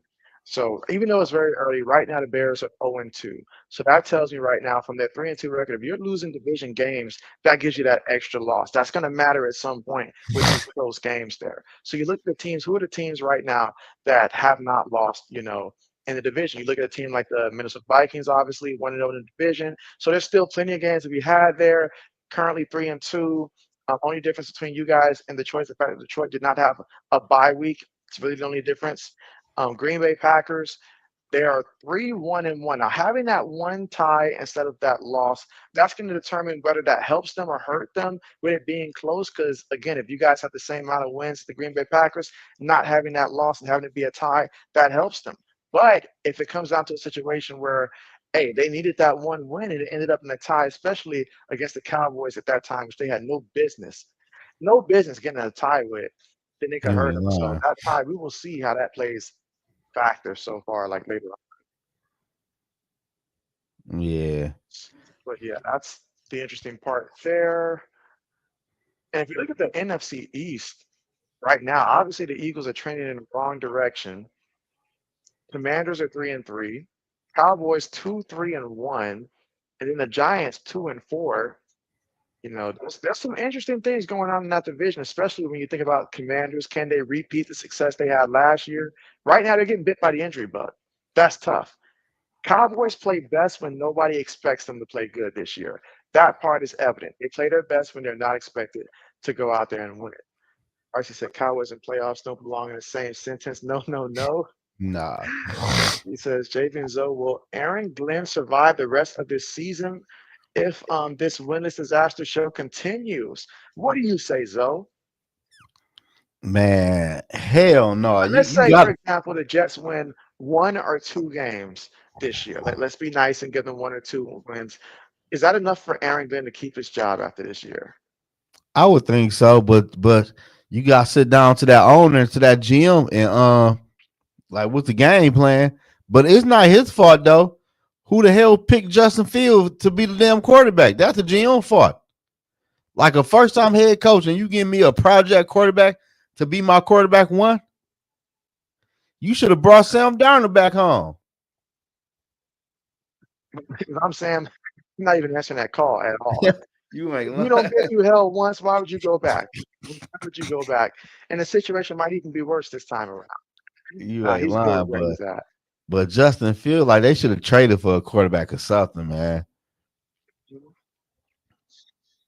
Honestly, I feel like Aaron Glenn, as long as he gets the 2 wins this year, I do think his job is safe. Why? Because it's not a situation where, like what was that guy for the Houston Texans that was only hired for like 1 season and they let him go? I forget his name. He was like really old and stuff like Yeah, that, where you already knew the coach is old to begin with. So, that was just a fill the gap type of guy. But I truly believe that they think that Aaron Glenn is at least worth seeing a second year. Obviously, give him a better quarterback, see what he can do. But I think he survives this first year. I don't think they get rid of him just yet. He's a likable coach. He's a likable coach. You see the energy he has on the sideline. Players like that. So he's a likable coach. Let's see. Shooter says it shouldn't change. Okay, you say the NFC North is the toughest division. And so would you co-sign that, Zoe? it's for sure the tough division right now. Everybody got a crazy winning record, That's right. a crazy winning record. And you look at the conference play, there's at least no losing record in conference play either. So yeah, although you look at the Niners, Seahawks, and Rams, they all got 4-2 records also, but the Cardinals at 2-4 played the Colts tough. They're an interesting division as well, but I still would lean towards the Vikings, Bears, Lions, Packers, NFC North in that one. All right, let's see. Yeah, NFC He West says straight to. says JB and Zoe Bears have won 3 straight. Is it pay attention to it or dismiss it? Hmm. What are you going to say about that one, Zoe? Is the Bears worth paying attention to, or do we dismiss what they've done? I don't. I will really dismiss it because you beat a Geno Smith who gave the ball about 5 times. Then you beat the Commanders. That was a good win. That was a good win. They were fumbling left and right, but it still was a good win. But I won't pay no attention yet though. Like they got to really beat like a qualified W. The Commander was a good win. Don't get me wrong though, but I'm not paying no attention to the Bears right now. Oh, yeah. Say right now, it's still you still dismiss it. At the end of the day, you still dismiss it from the standpoint of are they a legitimate threat to like win playoff games? You dismiss it for now, but it's also something that in the back of your mind, you're like, this is a team that maybe they're figuring out. Maybe they're learning how to win. I mean, what they beat the Raiders to get their 3 game streak started and stuff. Raiders aren't that much of a team there, but that being said, when you see a young team learn how to win. We're talking about a rookie head coach here and a second-year quarterback. So that's a big deal to see them actually, starting to gel, figure things out. As you alluded to earlier, Zoe, Caleb Williams not turning the ball over. That's a positive thing. You want to see growth, and that's exactly what you're seeing. So that tells Chicago fans, hey, even if we don't win, if we don't finish first, we don't finish second, we hope we at least finish third. But even if not that, we are trending in the right direction. It's not like the Jets where Right. we're asking questions like, did we hire the right guy? Or like Tennessee, where you didn't hire the right guy. This is like we're improving, and that's laying the foundation for future seasons. So it's still Yeah, something positive. Shoes. Yep, that's fact. they're not getting that win, but they can push it. Guys like Kevin O'Connell. Hey, whoever gets Mike McDaniel as the offensive coordinator, that's where he needs to be. The man shouldn't be out there, giving speeches to teams and stuff like that. Obviously he's got no control of that locker room. When you think of a head coach, what separates a head coach from an offensive coordinator? That offensive coordinator gives you the X's and the O's that you're looking for. He's the strategist out there that can move the chess piece. But that coach that walks into the locker room and then grown men they silence themselves. I'm not talking about somebody like Antonio Brown or Juju Smith-Schuster out there got their phone and going live in the locker room. We're not talking about none of that crap. We're talking about a coach that comes in and in a training camp, he's in the bottom of the pile and stuff like that, in a scruffle to show his team that, hey, I got your back in the same way I'm fighting for you guys. You guys go out there and fight for me. Who gets the respect of his team? I always said Dan Campbell, he's not the kind of guy that's like a X or O type of coach. That's not him. What he is a tough mindset type of guy that goes in there and he develops a culture for the team. Now, sure, his culture relies on risk and reward, take a risk on fourth down and all like that. And it sometimes backfires, but it's a culture and he stands behind it and his players know it. So that's what you need Yeah. from a head coach. Mike McDaniels is not that kind of head coach. He's And, just a and, genius. and He's an offensive coordinator. at the end of the day, if I'm Tennessee, I might hire the best defense coordinator out there because let's be for real. If you hire Mike McDaniel this year, he do good next year. He ain't leaving the year after next. He gonna be there about 3 years before he get another job. So shit. We're saying the Vikings going to go to the Super Bowl in 2026. Tell me this, though. If you find the Vikings in the Super Bowl, are you going to find a way to get tickets and go to the Super Bowl? I might not find tickets, but I'll be at that damn Super Bowl. You can believe that. Wherever city in, I will be there. Bet. It depends. I might go. I might go if my subscribers be a little generous. Not, you know what I'm saying? Like, hey, shit. Super Bowl, man. Y'all won't know. Zoe won't know what to do down there in the Super Bowl. Hell yeah, I I'm might be making so much trouble down there, man. man. Listen, that should be litty though to see your team in the Super Bowl. Everybody don't witness that shit. I'm trying to think. Imagine a scenario where, for somehow, some way, Vikings keep winning. The quarterback controversy doesn't play itself out in terms of like a defined starter. Like, let's just say you ride with Carson Wentz another week or two. At some point, JJ comes in, come playoff time. JJ gets hurt. Knock on wood, that doesn't happen. But then Carson goes back in there, wins a couple close playoff games, makes some clutch plays to win it. But it's to that point where it's like at the Super Bowl, evaluations and stuff like that. Still, who do we put out there? Do we put JJ in the Super Bowl? Do we put Carson in the Super Bowl? Something dramatic like that. Like when the Patriots, got their first, Super Bowl, and it was Drew Bledsoe, Tom Brady. Who do you go with? Drew Bledsoe clearly just beat, the Steelers to get you there. But do you play Tom Brady, the guy that's had the hot hand all season? All that stuff. Right. Imagine a scenario like that, Zoe. Yeah, that should be crazy, man. At that point, Problems to shit, have, right? shit, you gotta tell JJ he hurt again. Shit, it's gonna be another week or two. What I tell you, it's gonna be another week or two. Shit. Some said the NFC West is a good division too. That they Yes, are. sir. That they are.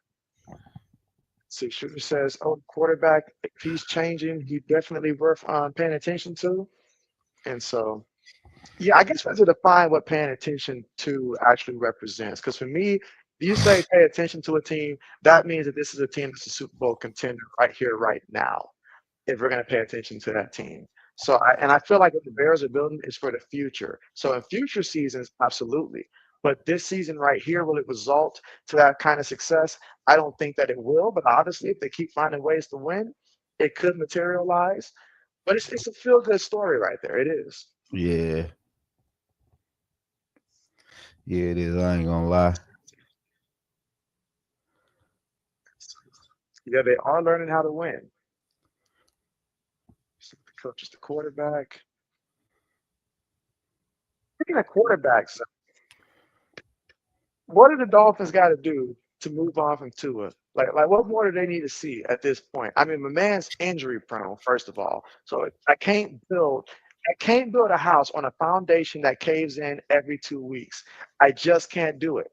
And then when he is healthy, obviously you're seeing that the locker room's not responding to his leadership style. That part's evident. He's not able to get the ball to his key playmakers consistently. he just throws to the tallest guy out there, which happens to be the tight end, obviously. So, or the back out the backfield. And so, what do you do if you're Miami? How do you right this ship? Only thing you can really do is hire a good coach who can identify quarterbacks, draft you a quarterback, play with Tua for another year. This probably be what his third year into his contract. Then you can try to unload it. It'd be cheaper because I don't think you can unload Tua next year. It's gonna be too high.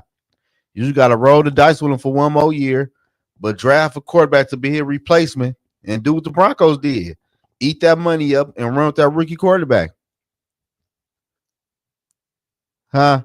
Get him out fast enough when it was time for the rest of the league. Oh yeah. You're right about that. But in Yeah. terms of like quarterbacks to consider to draft, because obviously we've seen the draft class go like almost up in flames. Everything we thought we knew about this upcoming draft class. So if you're Miami and you were looking for a quarterback, Zoe, who are you looking at? Man, I don't know. I don't know. Like, is that USC quarterback coming out? I don't know. I don't even know who really coming out. Anybody in the chat that can help us? I know That'd be it won't be great. no damn Drew Aller. I'm just going to Colorado facing Deion Sanders Yeah, and Warren Sapp. I don't know, but the coach got to identify a quarterback, and they got to hit on some draft picks, and they got to unload some more people to free up that cap space. Hey, Zoe got it like that. Over 10,000, Zoe got it like that. Best Dante, believe he'll get there. man, shit. Only if y'all could donate. Only if my people can donate. You might as well Dante start Moore. now. Might as well Oh, start they now. dropping Like, some hey, names down there. They said dude from Indiana. Dante Moore ain't coming out. Seller from South Carolina. Okay, I like South Carolina. Okay. And dude, yeah, they gotta swing on one of them quarterbacks and let them sit behind Tua for a year or half of a year. Then Tua already know shit is the right on the wall anyway. people said, oh, Mendoza from Indiana. What year is he in? Is he in like his final year? He gotta be this year because they said Dante Moore. I don't think Dante Moore can. I don't think he coming out this year.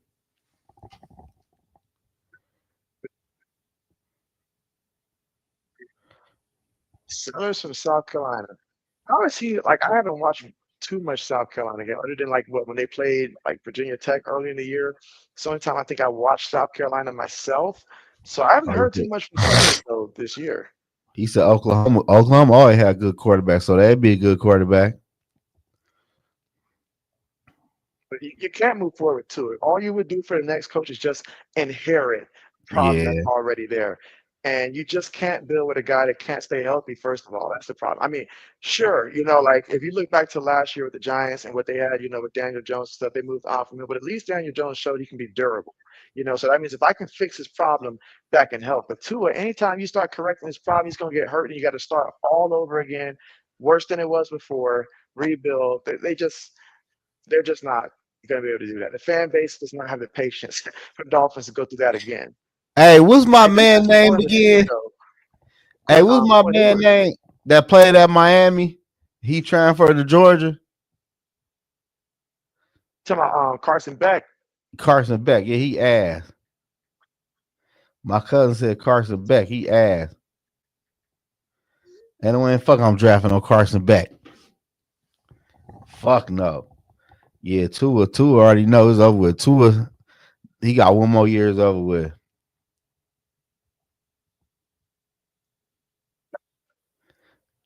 I mean, every quarterback's going to come with questions, honestly. It's Yeah, going to they come do with though. questions. That would coaching come in that shit. Sometimes, though, you got to know when not to draft a quarterback. That year that EJ Manuel was projected, like he came out in the first round and stuff like that.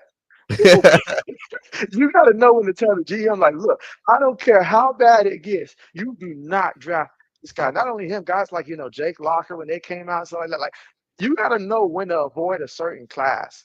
Even like Tennessee though, like who came out with Cam Ward? Who was in his draft class? Well, this year you had Shador, you had Jackson Dart, in which Jackson Dart, in hindsight, hey, maybe should have took more consideration Like earlier. Who was the guy the Saints took? Tyler Shaw.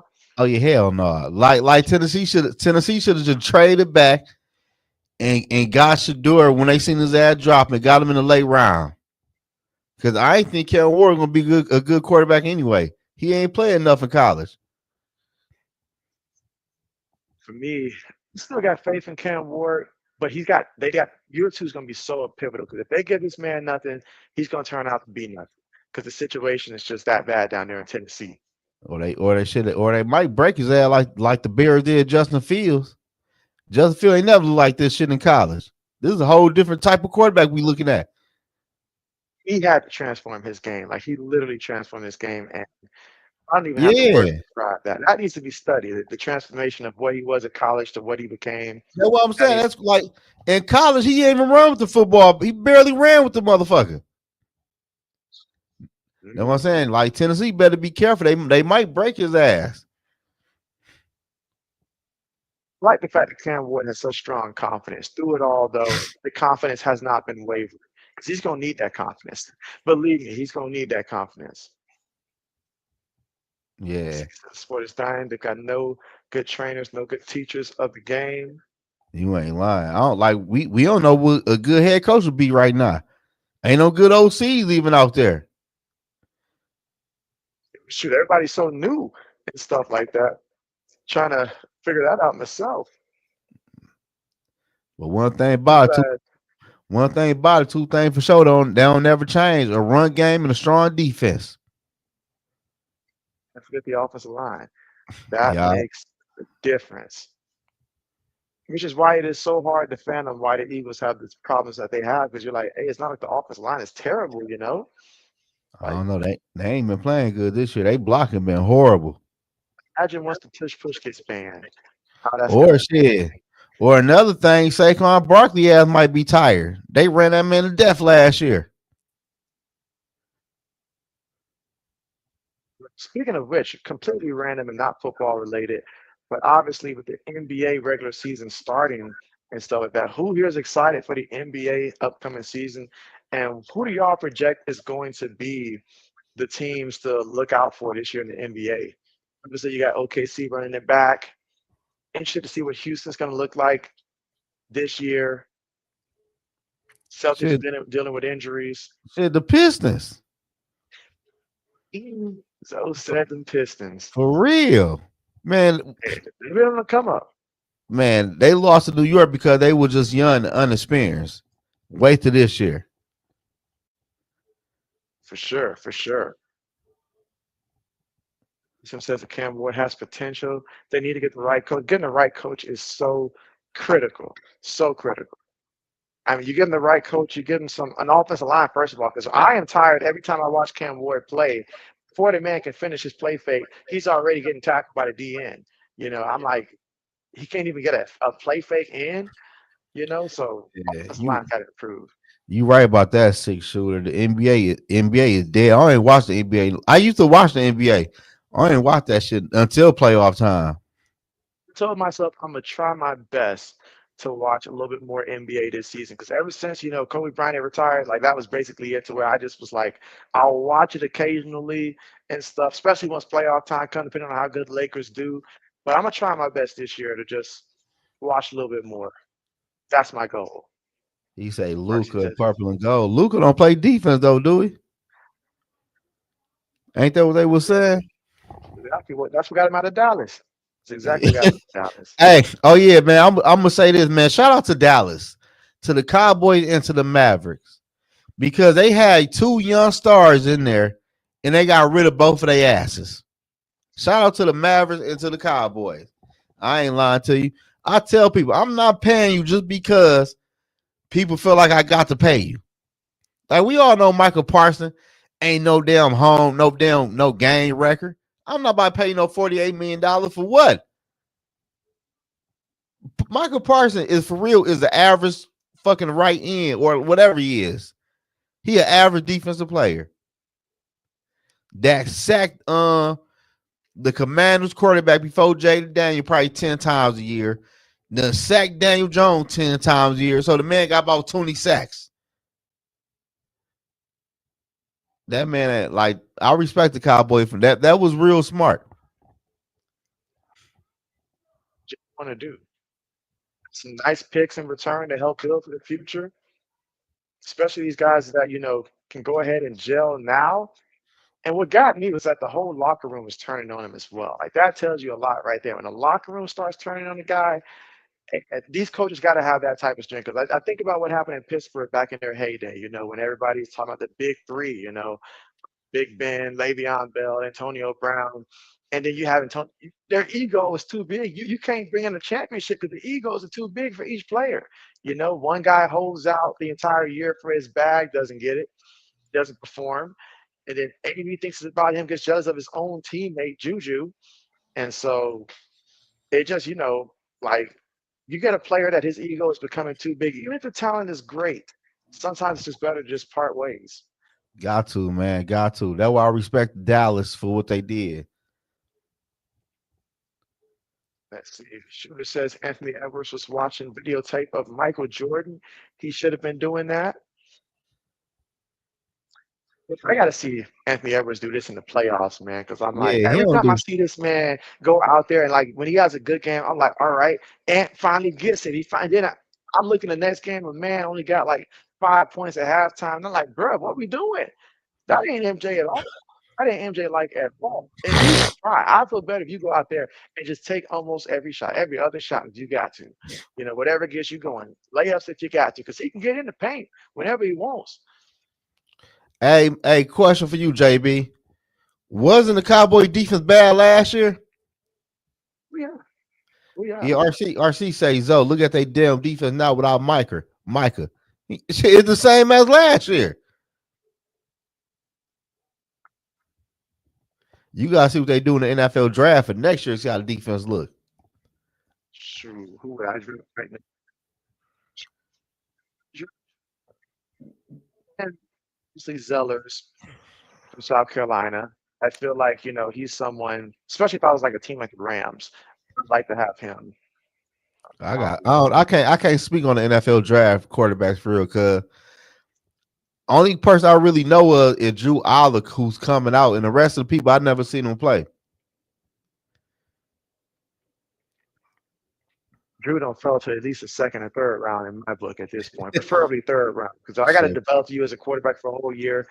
I prefer that be a third round pick, late second. Yeah, the Cowboys they did good by moving off of Micah though. Now the Packers in trouble. The Packers in trouble. So I NBA was lost. wondering for the longest if it was just me, because I was trying to No. figure out with myself, like, why is it? Because like growing up, I enjoyed watching, like the competitions between like the Pistons and the Heat, for example. I got to see Ben Wallace versus Shaquille O'Neal. So for me, part of that is they don't turn the big man. I turn on the TV, I see Brooke Lopez at the 3-point line shooting up threes, uncontested. And I'm like, what is it? I like get his big behind in the paint. Like, can they not go inside anymore? I get it that, everybody's stretched out, but I'm like, can we not have an inside game? 2 points still add up. I know it's not as much as three, but if Zoe is, getting layups every time, then JB shooting just 15% from the 3-point line, Zoe's gonna beat me. It's just gonna add up. So I'm like, why can't we just get that physicality? Make them have to play bigger rather than everybody playing smaller. I hate I that think stuff. We play the Golden State Warriors. We got to get small. We got to put our shortest guys in the game just to, why not put our biggest guys and make them play up to us? So yeah, man, I don't know. I feel like the contracts it would change the NBA's for real, man. They getting paid too much to be physical. But I don't like the NBA done lost their flavor about 10 years now for real. I don't know nobody even watch the NBA on a regular basis for real. when stuff like dunk contest lost its flair, when stuff like the All-Star game just became just like you shoot, everybody just whatever, like that just was a sign of what's, like what's happening, honestly. Like, yeah, guys are out here. We got backup players that can come in the game and drop 35 points like it's nothing. Why? Because they ain't no defense. They ain't no Yeah, defense. You touch a guy, foul. Like, so boy. a lot of that too. You got me sound like an old head here, Zoe. No, it's the truth though. The NBA done is over with, man. That shit dead. That's right. Yeah, only watching NBA in the playoff game too. That's it. Like I ain't watched none of the NBA finals. Yeah. I didn't watch none of the NBA, WNBA finals. for that Yeah, one. RC, y'all for sure got hoes. Y'all for sure should have got more for Michael Parsons than what y'all got. Because that first round draft pick gonna be dinner a second round draft pick. It's true. It's true. It's true. That's why you got to have yourself a good GM. Good GM. Yeah. It's part of the luck there, honestly. I feel like, because honestly, it's the difference between NBA and the NFL. In the NBA, you on a bad team, that's cool. I can go out there and drop my 28 points a game for the Wizards. At some point, they're gonna pay me, and then they're gonna trade me to a decent team, and I'm gonna join a superstar team at some point in my career. That's gonna happen. The NFL, you go to a bad team, you're a great quarterback, you throw it on the dime, all your receivers jump and watch how fast you're out the league. Watch how fast that happens. That's just the NFL. It relies on 11 guys being on the same page each and every play to go out there and make plays. Peyton Manning, as great as he was, how many great guys did he play with? Marvin Harrison, Reggie Wayne, Brandon Stokely, Dallas Clark, Marcus Pollard.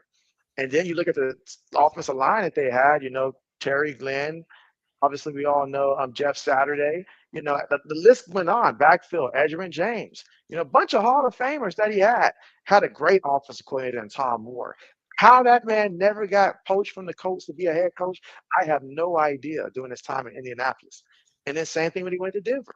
Ended up having guys like Demarius Thomas and stuff like that, and surrounding himself with great talent.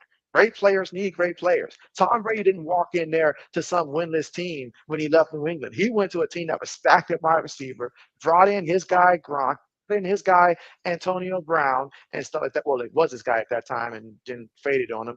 And then Tampa Bay already had some pieces. And then everybody said, oh, we want to play with Tom Brady. Yeah, we'll come. Shoot, even New England, Bill Belichick traded our best offensive lineman for a dang fifth-round pick to Tampa Bay to help this man out. And I'm over here looking at Bill like, what the heck, Bill? Like, why would you do that? Why?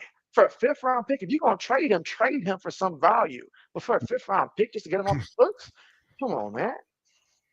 Yeah, I So feel that's you the on difference that one. between the NFL and the NBA. But yeah, look at what I'm saying, defense. He all about that offense. He understands what gets him paid in today's Yeah. NBA. That's what we miss. Defense. Yeah, That's what we Russell. miss. Yeah, Russell got signed by the Kings. I don't think that really make a big difference for real. Mhm. Exactly. All right, let's see. You said Zoe, but look here. Oh, okay. We already answered that one there. Hey, how do I keep falling so far behind? I appreciate you guys. You guys are putting in the work here. This is where I miss old man to help out with this. So yeah, I agree with that. That's where you look at it, Cowboys guys. Rusty said that Alardo fell to the sixth round. Yeah, he Nah, look someone's gonna hype him up. shit. Someone's It's gonna only hype. shit. It's only about to get worse for that quarterback. They're gonna tell the story and say that Penn State fell off when he got injured. That's what they're gonna say. They can paint the story like that. Forget the fact that he was there for the entire UCLA game. They're gonna say they fell off after he got hurt and stuff like that. Use it as an excuse, and someone's Yeah, gonna buy it. I could believe it. NBA only good in the playoffs, and so honestly, that's what it is. Because then I know everybody's gonna give me 100% effort. We're not gonna have a blowout where these teams are taking out their starters for the entire fourth quarter, and I don't pay my hard-earned money to go and watch the game, and now I got to sit there and watch a guy whose hairline is further back than mine and stuff like that, as he's just out there just throwing up bricks. I mean, he's been a veteran on Yeah, the bench for about 12 years. you ain't lying. They be playing forever in the NBA. Should have grabbed a bigger haul. So, how much bigger you thought you were gonna get? Yeah, they should trade them during the off season for real before the draft. Mhm. Watch Timberwolves games, occasionally Lakers, Spurs, Rockets, Knicks. I mean, for me, obviously being a Laker fan, I do watch a good amount of the Lakers there, but occasionally I will watch some of the Knicks play as well because that's like the only New York team I can think of outside of Syracuse that I would actually root for to have success. And then outside of those teams, I watch a little bit of Minnesota as well. I watch a little bit of Minnesota, a little bit of Miami from time to time, Pistons also, teams like that.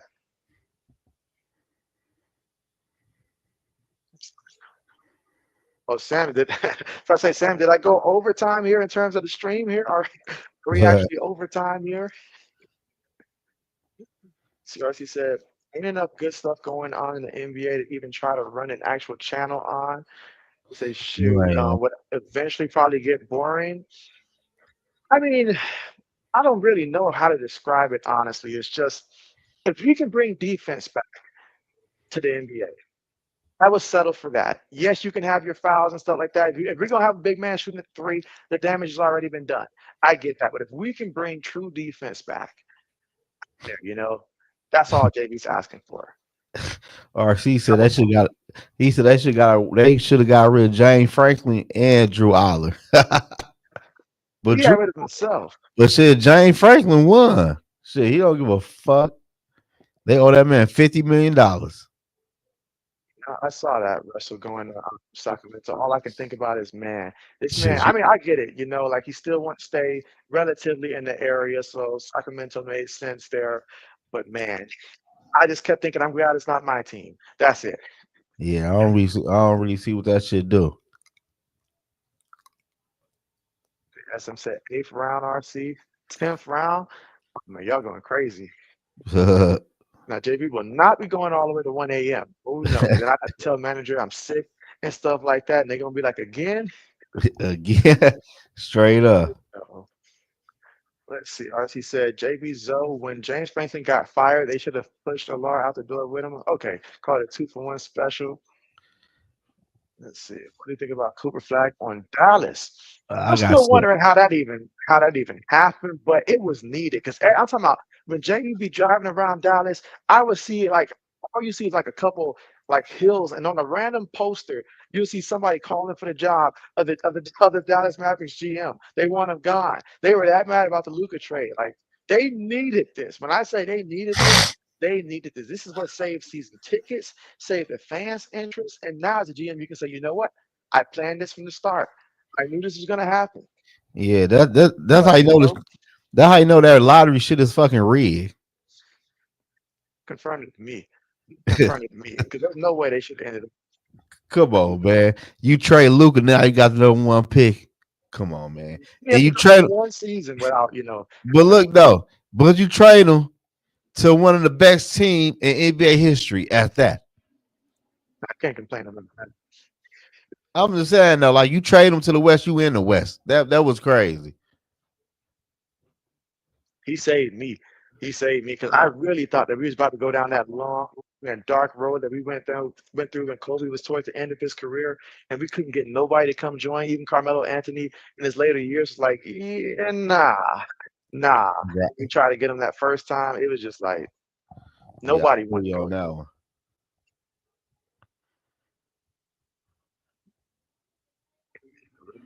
Yeah. That's right. That's Okay. right. Next month you got a birthday coming up, Samuel. That's How you what's plan up, on my boy. celebrating? That's what's up. He says for his birthday, he want to see Ole Miss make it to the Final Four in the college football playoffs. That's his birthday wish. I'm a local fan. Yeah, they big get rap. Yeah, they Oh yeah, did. your Yeah, boy was in the your boy was in the Philippines when that trade went down. So that was while like everybody else in the U.S. was about sleep and stuff like that, I'm over there just going through the mall. And the next thing I know, I get an alert, and I'm like, wait, what? I'm like, this somebody must be pranking me. I'm thinking I'm being pranked. I'm like, ain't no way they gonna trade Luka to the straight up Lakers. for AD, just straight up, just that's Yeah, it. that was. I don't know. That was shit. I don't know. That shit was crazy. Woo. Oh, yeah, your boy was smiling. I mean, I was sad the fact that we lost AD because AD was so important for us, just having that him as a defender down low in the paint. I appreciate what he meant. Shoot, you tell me, Luca? I'm like, hey, it is what it is. That's the business, AD. That's the Straight business. up RC. That's a good name too. Cause that shit was horrible. Like, come on. Bad Briggs. I like it. I like it. That I shit like it. was horrible. Now's a good time though. If you guys have any questions, go ahead and let JB know. And again, my next live stream is going to be Saturday, Ole Miss versus Georgia. That is going to be the game there. So it's going to be 3:30 Eastern time, 3:30, 2:30 p.m. Central time. Ole Miss versus Georgia.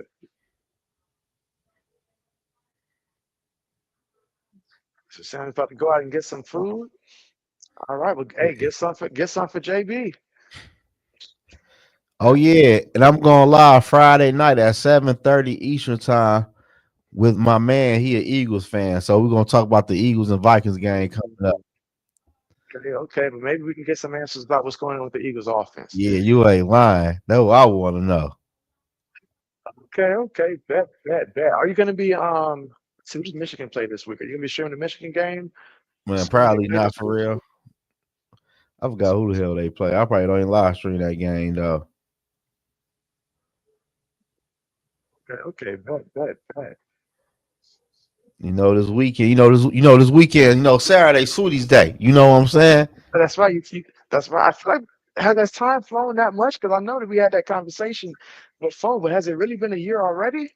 Yeah, it's been a year. Oh man, oh man. I appreciate the heads up. Now I know what I got to Oh, do outside the stream.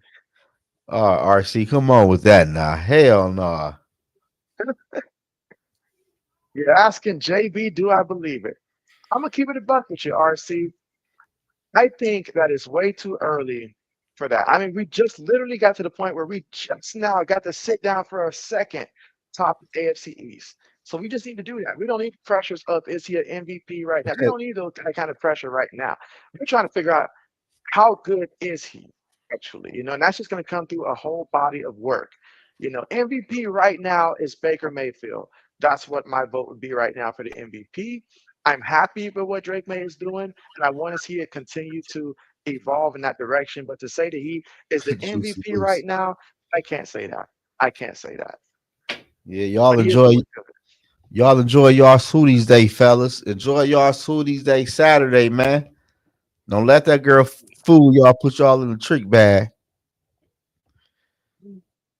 Some juicy. Get you some good steak. Okay, okay. Well, we are going to go ahead and call it here, guys. It's been great. It's been real here. We appreciate you guys coming through here. Love how active the comment section was. JB's got to practice being faster with going through the comments here. But hey, this makes perfect, right?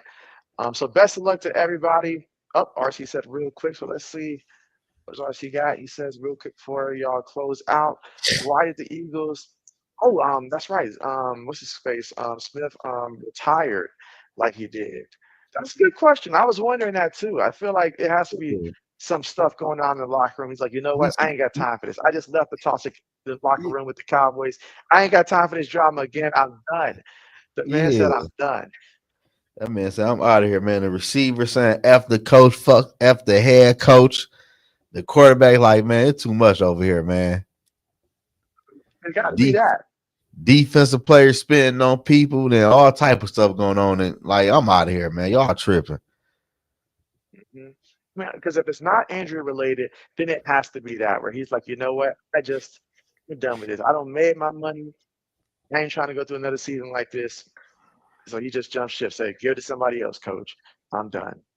Yeah, he said he It has to can. be that because when they asked like the coach about, what was going on and stuff like that about his retirement, and I think it was like the position coach or defensive coordinator, I think, and he's just like, we're just gonna find the next guy. Like no kind of like, oh man, it's sad to see him go. He was a great guy. None of that.